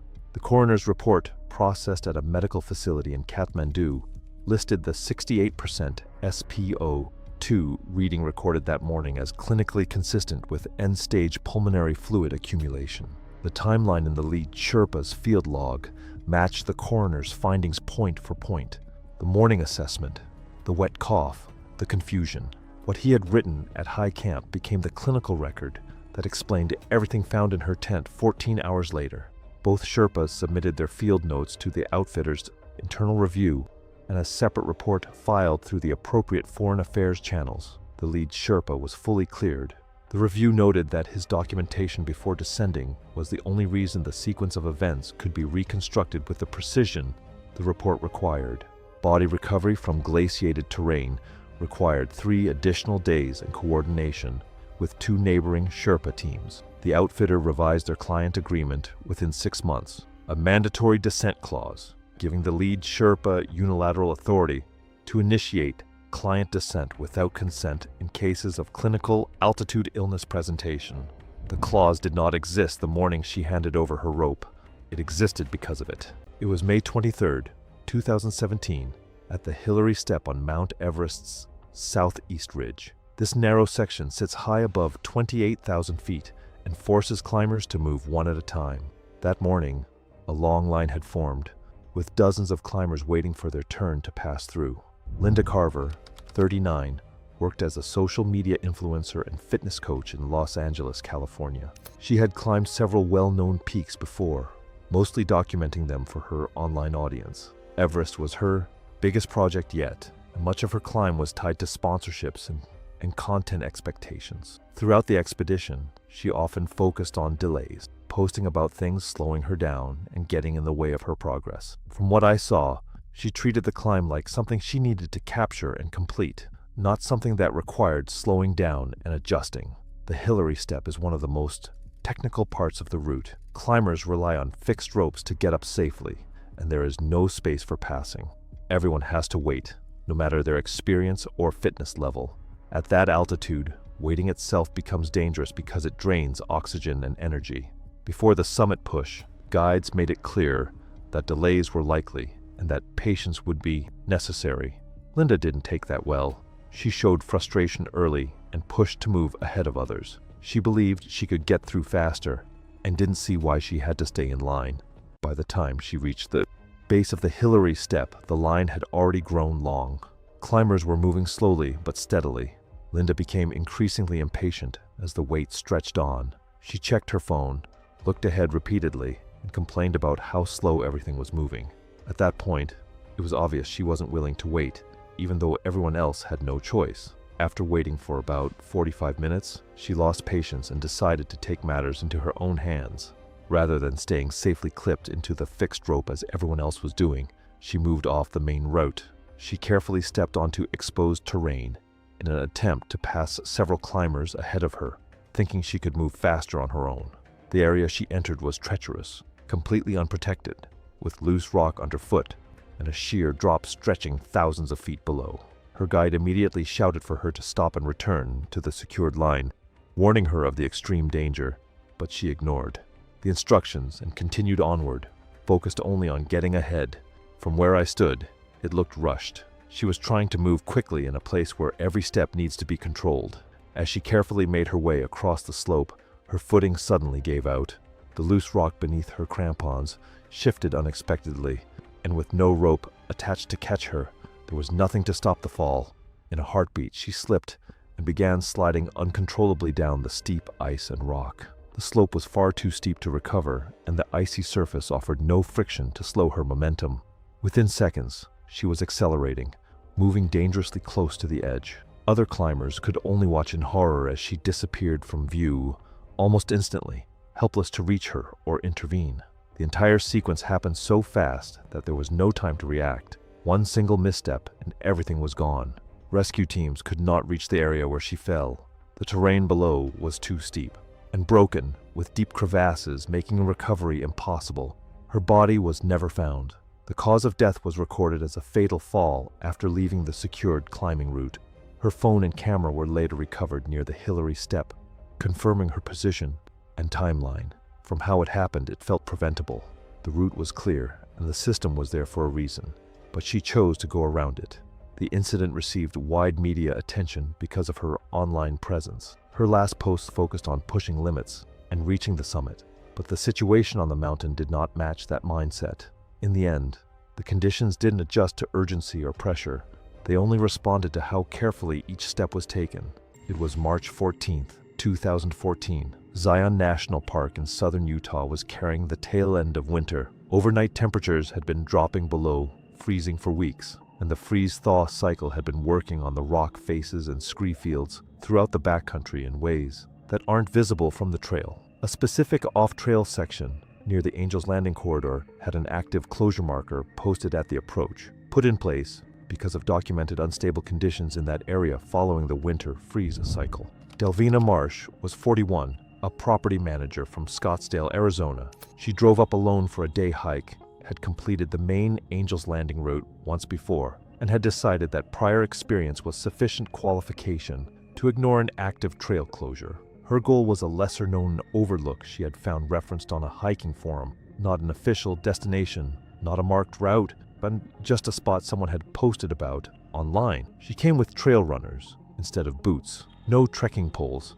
and a day pack that suggested she had not thought seriously about what the terrain might actually look like in March. I've seen this before, someone treating a winter backcountry approach like a summer day hike, and the gap between those two things is where these cases are born. Zion's geology is worth understanding here. The park sits on layers of Navajo sandstone, visually striking but structurally unpredictable in cold weather. The freeze-thaw cycle forces water into existing rock fractures, expands them overnight, and leaves surface rock in a state that looks stable but isn't. Scree fields in particular become significantly more dangerous after winter because the freeze-thaw process disrupts whatever natural settling had occurred. A rock that held weight in October may not hold it in March, which makes me wonder how many people walk onto those slopes every season without knowing any of that, and how many of them get lucky, simply because nothing shifted under them. She passed 2 posted closure signs on her way in. Another hiker coming down the trail warned her directly that the route ahead was unstable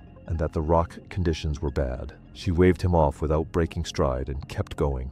What strikes me about that exchange is how ordinary it probably looked in the moment. A brief conversation on a trail, one person continuing on while the other walked away. No way for him to know what he was walking away from. She cut off trail onto a scree field to bypass a gated section of the route. The slope was steep, north-facing, and still partially frozen underneath the loose surface rock. She was approximately 2/3 of the way up the field when she stepped onto a cluster of flat rocks near the top. One shifted. That single movement pulled 3 others with it, and the cascade built from there. She lost her footing immediately, slid 6 feet across the moving surface, reached for a handhold that gave way, and went over a 58-foot sandstone ledge. She struck a narrow rock shelf at roughly the 30-foot mark. The impact there fractured her cervical spine at C5 to C6, an injury that would have rendered her immediately incapacitated and unable to brace for what came next. She hit the canyon floor seconds later. The final impact was the fatal event.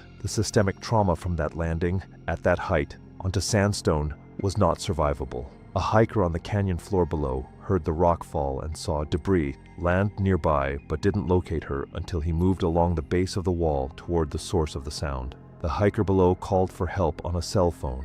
The signal dropped twice before the call connected. Help arrived approximately 3 hours and 20 minutes after the fall. The terrain and the restricted nature of the area slowed access significantly. I think about that hiker a lot, standing at the base of that wall with nothing to do but wait. Delvina Marsh was found at the base of the ledge, partially covered by displaced rock. The canyon floor impact was identified as the cause of death, catastrophic blunt force polytrauma, consistent with a multi-impact fall from significant height. The cervical fracture sustained at the mid-fall shelf strike was a critical contributing injury, rendering her unable to control her body position for the final impact. Additional findings included a basilar skull fracture, shattered pelvis, a femur fracture, and diffuse internal hemorrhaging across the thoracic and abdominal cavities. The case was ruled accidental. GPS data recovered from her phone showed her route deviating off the main trail and led onto the scree field approach, and the hiker who found her provided a written account confirming the rockfall sound and debris pattern, both consistent with the physical evidence at the scene. It was April 29, 2016, and the Khumbu icefall groaned in the afternoon heat. At 29 degrees Fahrenheit, meltwater trickling through the glacier was undermining ice structures that cracked and settled all through the night. Above, Syrinx tilted at angles that looked like decisions waiting to be made. Vanessa Holt was 36, from Sydney, a former fitness influencer whose follower count had peaked around 85,000 and dropped to about 40,000. Everest was supposed to turn that around, but before leaving Australia, she'd set up a financial backstop. 3 overlapping adventure insurance policies from different providers, each covering evacuation and rescue costs. She believed the overlap would let her recover far more than the rescues actually cost. Her climbing Sherpa was Ang Cheering, 35 8 Everest summits, from Kunde. Known for one thing above all, he was always the first to move when someone needed help. 14 seasons of rescue work at altitude. That instinct was exactly what Vanessa was counting on. The first staged emergency came at Camp 1. Vanessa reported severe abdominal pain. A helicopter was called. She got flown to Kathmandu, examined, and they found nothing wrong. She filed an insurance claim within 48 hours and was back at base camp 3 days later. The second came at Camp 2. She hyperventilated on purpose and put on symptoms that looked like early-stage pulmonary edema. The expedition doctor found no fluid in her lungs but couldn't rule out early HAPE at that altitude. She got evacuated again. Second claim filed. Ong Chiring helped with the Camp 2 response, hauling supplemental oxygen across the glacier to the landing zone, adding wear on his body during an already brutal season. Between evacuations, other Sherpas noticed Vanessa bounced back too fast and showed no leftover symptoms. She came back each time with a readiness that looked more like planning than recovery. Ong Chiring told the expedition leader what he suspected, but the leader had no medical grounds to cut her. And that's the part that really gets under my skin with this one. Everyone suspected. The Sherpa saw it, the expedition leader saw it, the pattern was right there. But you can't definitively prove someone isn't sick at 21,000 feet, so nobody could stop her. She found a gap in the system and ran it 3 times. The third staged emergency was the most dangerous. At Camp 3, 23,500 feet on the Lhotse face, Vanessa took medications that brought on vomiting and a racing heart. At that altitude, the symptoms were impossible to tell apart from severe acute mountain sickness. She called for help. Ong Chiring heard the radio call from above Camp 3, where he was pre-staging oxygen for the summit push. He came down to her within 30 minutes, moving fast over steep ice the way someone does after doing it dozens of times. What he found looked real.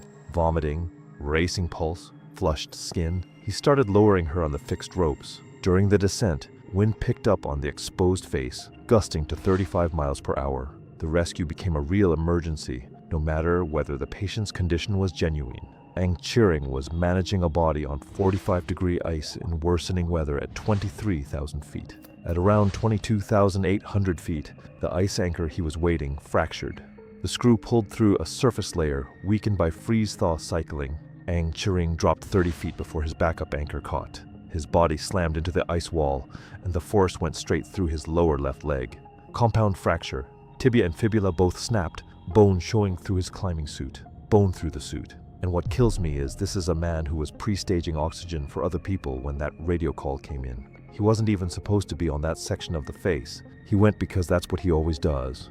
Vanessa still clipped into the lowering system, slid 50 feet before the rope caught her. She slammed into a rock, outcropping at speed. The impact fractured her pelvis, broke ribs, and ruptured something internal. A second rescue team got to them within 2 hours. Ong Chiring, conscious with his leg shattered, talked the arriving Sherpas through the anchor setup, which screws were holding, which ropes were loaded, how to get Vanessa off the face without collapsing what was left. They got Vanessa down to Camp 2 by nightfall. The internal bleeding had been working for hours. Her skin was gray, her pulse weak, her breathing shallow. Conditions wouldn't allow a helicopter until morning. She died in the medical tent at Camp 2 before dawn. She was 36. Her third emergency on Everest was the only real one, and it killed her. The 2 insurance claims she'd already filed triggered a review. Both insurers investigated and denied coverage. The full scope of the fraud came out in the weeks that followed. Ong Chiring went through 3 surgeries in Kathmandu over 6 months. The fracture healed, but the joint damage was permanent. He couldn't climb above base camp anymore. 14 years of being the first to show up when someone needed help ended by someone who never needed help at all. His family lost more than half their income. Western climbers who knew him put together a fund that covered the surgeries but couldn't replace what the mountain had given him. A reporter asked him the following year if he was angry at Vanessa Holt. He said anger takes energy he was using for other things. When asked what those things were, he said he was learning to walk on flat ground the way he used to walk on ice. One step at a time, trusting the surface beneath him. I've ended a lot of these videos and moved on, but that answer is one I can't let go of. Learning to walk on flat ground the way he used to walk on ice. 14 years on that mountain, and that's how it ends. 6 climbers, 6 lies, and the people who paid the highest price weren't the ones who told them. It was May 15th, 2017. Camp 3 clung to the Lhotse face at 23,500 feet. a collection of small tents perched on narrow platforms carved into steep ice. The wind howled at 40 miles per hour, and the temperature had dropped to -10 degrees Fahrenheit as afternoon faded toward evening.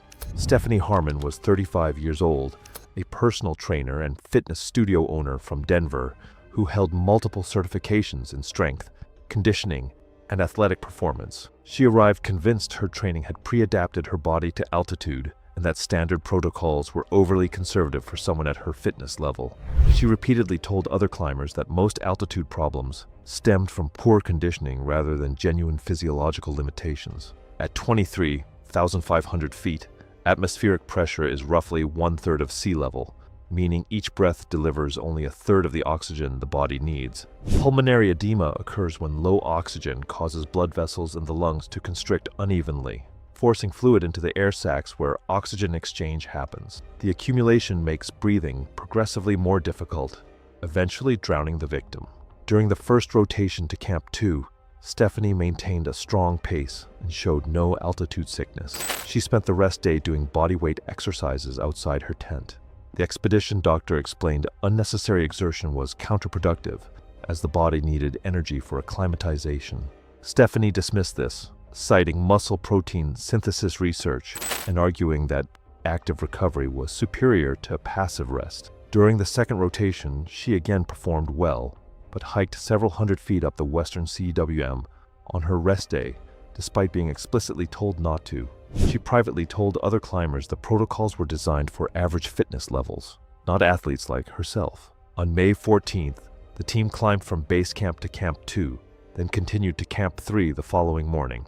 Stephanie arrived in the early afternoon and spent 30 minutes outside organizing gear rather than resting, exposing herself to brutal cold and wind.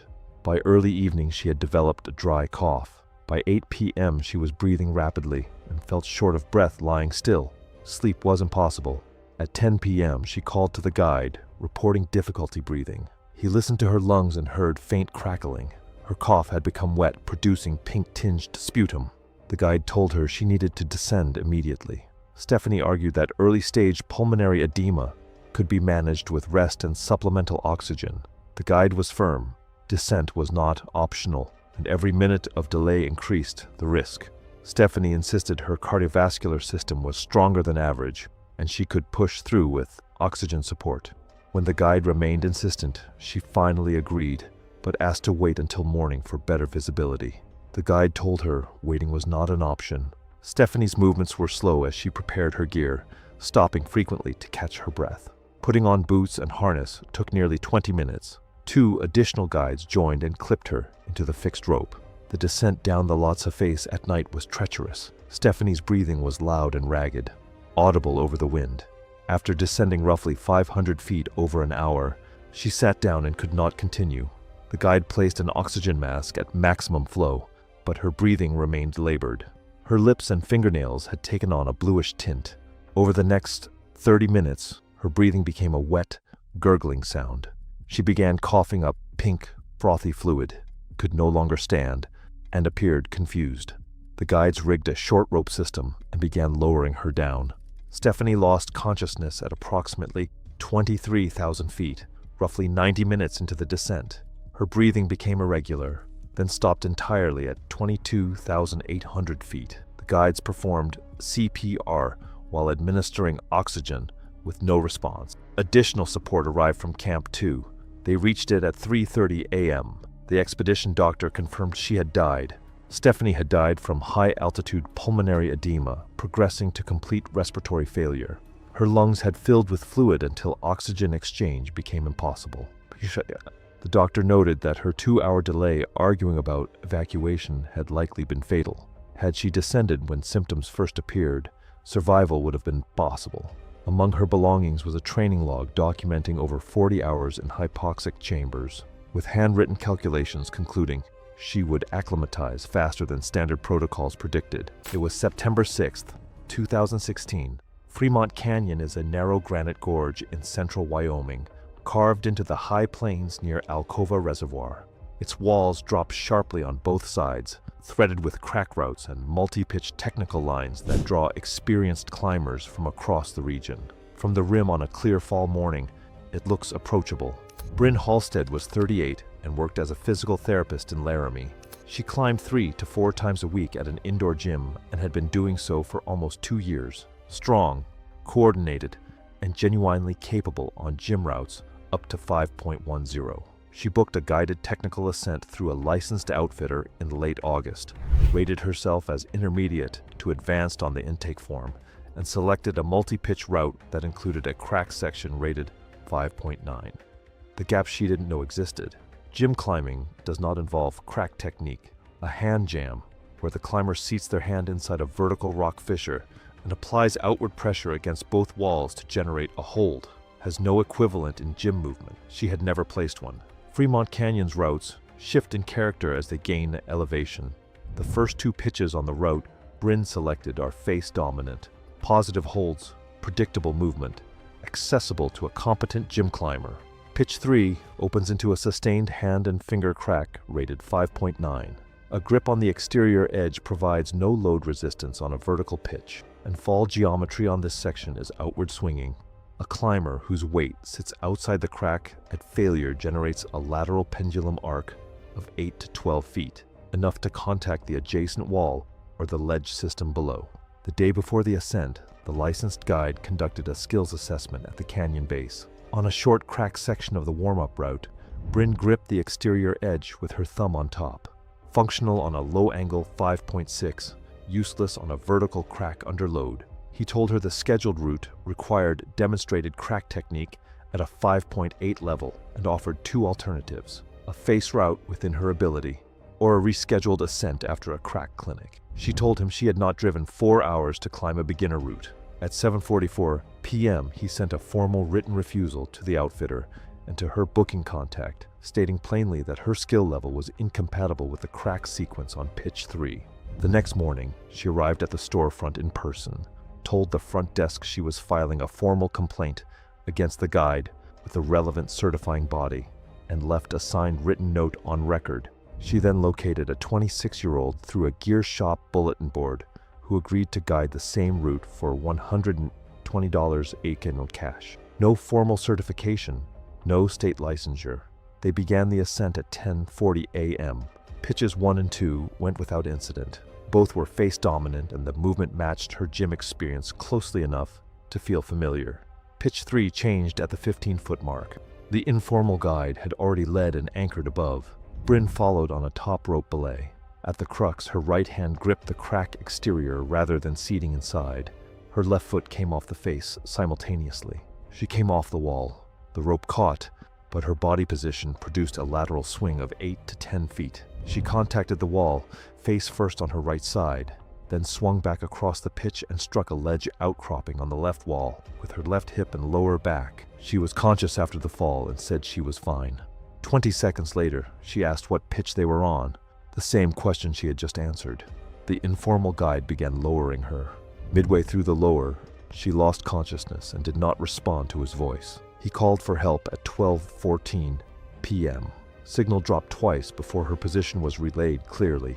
Canyon wall clearance prevented aerial access. A rescue team rappelled from the rim and reached her at approximately 2:50 p.m. She was unresponsive throughout. She was pronounced dead at a medical facility at 5:22 p.m.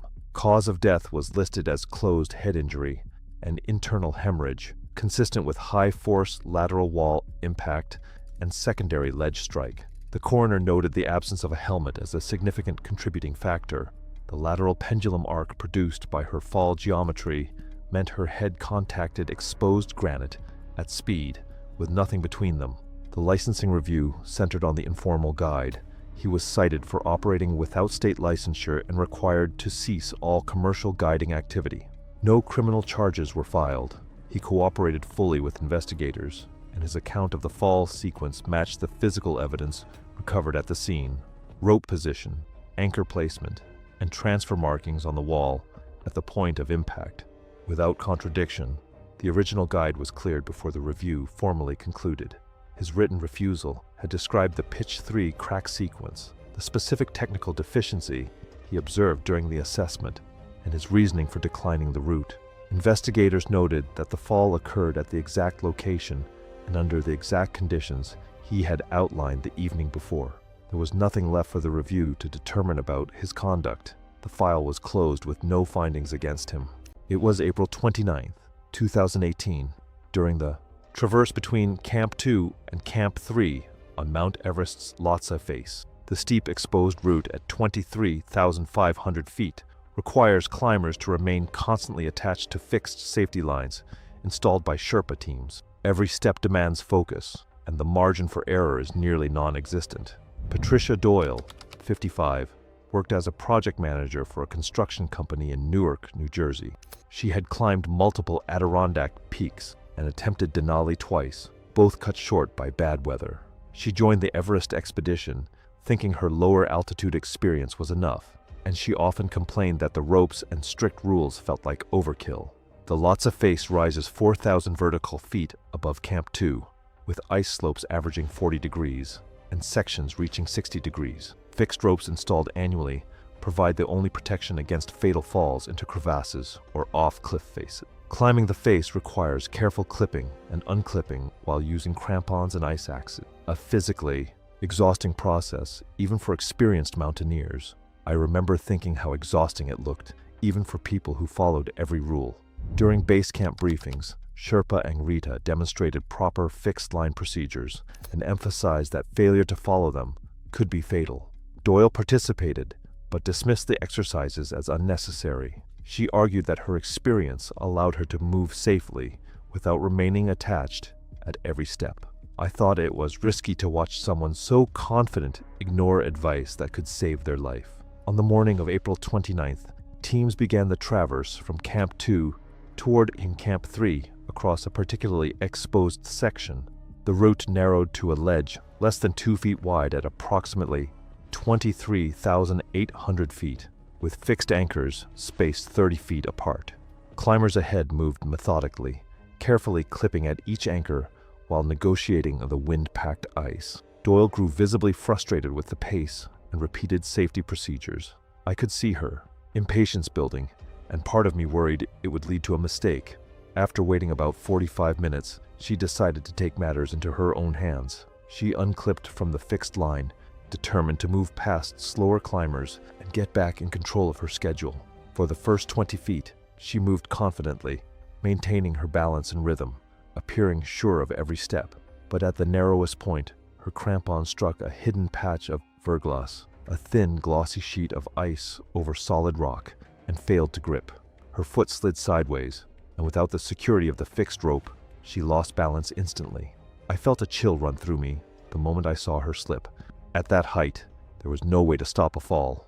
Everything unfolded in seconds, and with sheer drops on both sides, there was no margin for error once momentum took over. Her initial sideways tumble quickly turned into a straight, uncontrolled slide down the 45-degree ice slope. Her ice axe was not positioned for self-arrest, leaving nothing to slow her rapid descent. Other climbers yelled warnings and desperately tried to throw ropes, but the combination of speed, steepness, and technical terrain made any rescue impossible. In moments, she vanished from view, illustrating just how unforgiving and immediate the consequences of one small misstep can be at extreme altitude. Within seconds, she disappeared from view, sliding toward a series of crevasses 2,000 feet below. I remember thinking that even the most experienced climbers have no margin for error here. It's unforgiving. Recovery teams located her body 3 days later in a crevasse system at 21,800 feet. The extreme terrain made the operation risky for the Sherpa rescuers. Her injuries were consistent with a high-speed impact from the fall, and the coroner determined that death had been instantaneous. Local newspapers in New Jersey reported the incident as "experienced climber dies on Everest," but they largely omitted the details about the safety violation that led to the fall. Her company later established a safety training fund in her memory. Watching the climb, it felt obvious that confidence earned at lower altitudes can become deadly overconfidence at extreme heights, where strict adherence to safety systems is the only protection. Even small lapses in judgment here can be fatal. It was August 9, 2018. Theodore Roosevelt National Park in western North Dakota was at peak summer visitation. The south unit of the park holds several free-roaming bison herds that move unpredictably across open grassland and frequently cross through visitor areas without warning. Signs posted throughout the park are explicit. Maintain a minimum distance of 75 feet from all bison at all times. That number exists for a reason. Preska Dunwall was 52, a retired school teacher from Fargo, North Dakota. She wasn't a stranger to the park. She'd visited twice before, but somewhere along the way she had developed a habit of pushing boundaries for better photos. Her daughter had argued with her about it before this trip, which tells me this wasn't a one-time lapse in judgment. It was a pattern. She carried a point-and-shoot camera and had no formal wildlife safety awareness beyond what she assumed was common sense, which, as it turns out, wasn't enough. Bison are not domesticated animals performing for visitors. They are wild, unpredictable, and have been responsible for more injuries in national parks than any other animal. What makes them particularly dangerous is that their pre-charge behavior is subtle. A dropping head, a squared stance, a short bluff step forward, and by the time most people recognize those signs, the animal is already moving. At a full charge, a bison covers ground at roughly 35 miles per hour. That's about 51 feet every second. I think a lot of people picture bison as slow, heavy, almost passive, and that assumption is exactly what gets them hurt. A herd of roughly 14 bison was grazing near a pullout area that morning. Other visitors kept their distance, staying well behind the marked boundary. Preska moved past it. She closed to about 18 feet from the nearest bull, adjusting her angle for a better shot. Her daughter called out to her twice. A nearby visitor told her to back up. She waved them both off. It's the daughter detail that gets me every time I go through a case like this. Someone who knew her, who had argued with her about this exact behavior before, watching it happen anyway, and not being able to stop it. At 18 feet, she was well inside the margin where retreat becomes irrelevant. Even if she had turned and run the moment the bull moved, the numbers don't work in her favor. 18 feet at 51 feet per second leaves no functional window to escape. What I find difficult to get past is that every single person around her saw it coming. Her daughter, the nearby visitor, probably others in that pullout watching from a safe distance. Everyone except her. The bull's head dropped, its stance squared. She either didn't recognize it or didn't react in time. The bull covered 18 feet in under 2 seconds. The first impact was a direct horn strike to her lower left abdomen, penetrating trauma to the abdominal wall with vascular and bowel involvement consistent with the depth and angle of the strike. The force of the charge lifted her off the ground. She came down hard on her back. As the bull moved through, it trampled across her right leg, fracturing the femur, and a second contact point landed across her lower rib cage before the herd shifted and the animal moved off. The entire sequence lasted under 10 seconds. Her daughter and several other visitors witnessed all of it. I've read through enough of these to know that 10 seconds is about as fast as these situations go, and somehow it's always the ones with witnesses that are the hardest to process. Multiple people called for help at the same time. A ranger unit already in the south unit reached the scene in approximately 14 minutes. Preska was conscious when they arrived, but in severe pain, showing physical signs consistent with significant abdominal trauma, guarded positioning, and labored breathing. She was transported to a regional trauma center as quickly as the location allowed. She died on the operating table approximately 4 hours after the goring. The left iliac artery laceration was the primary fatal injury. Blood loss during transport and into surgery was significant and ultimately uncontrollable. The bowel perforation added surgical complexity, but was secondary to the vascular injury as the cause of death. Femur fracture and rib injuries were noted as additional findings. Witness statements from her daughter and 3 other visitors provided a consistent account of the sequence, where she was standing, the warnings she received, and the full charge. Those statements, combined with the ranger's on-scene assessment, formed the basis of the official findings. No action was taken against the animal.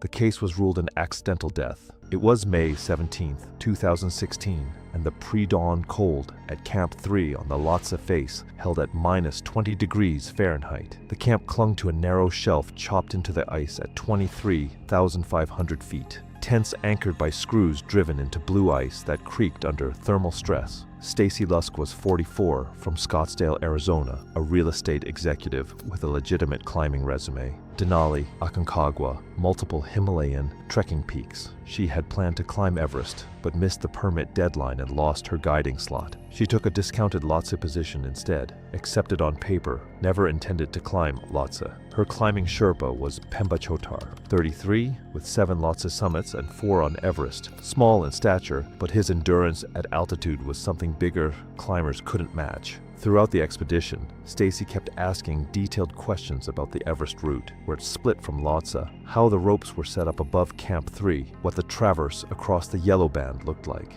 Pemba figured she was just curious. Other Sherpas later called it reconnaissance. I'll be real, when I was putting this story together, the reconnaissance part caught me off guard. This wasn't impulsive. She spent weeks gathering intel on a route she was never supposed to be on. On Summit Push morning, the team climbed above Camp 3 in the dark, at around 24,500 feet, where the Lhotse route continued straight, while the Everest route cut left toward the Geneva Spur. Stacy unclipped from the Lhotse line and clipped onto the Everest traverse rope. Pemba called out right away. She waved him off and kept moving. He followed and told her straight. Her permit was for Lhotse. She had no oxygen cached on the Everest route. No Sherpa support above this point. She'd be arrested on descent. Stacy told him the permit system was a money grab, and she was already past the point of turning back. She called it a money grab. I need you to sit with that. The permit system exists because people die on this mountain every single year, and the woman calling it a scam is about to prove exactly why it exists. Pemba radioed base camp. Every response said the same thing: get her off the route. He blocked the fixed rope at the Yellow Band and laid out the math. Her oxygen was calculated for a Lhotse summit, not the extra hours Everest would take. Without supply cached above, she'd run out. Stacy pushed past him.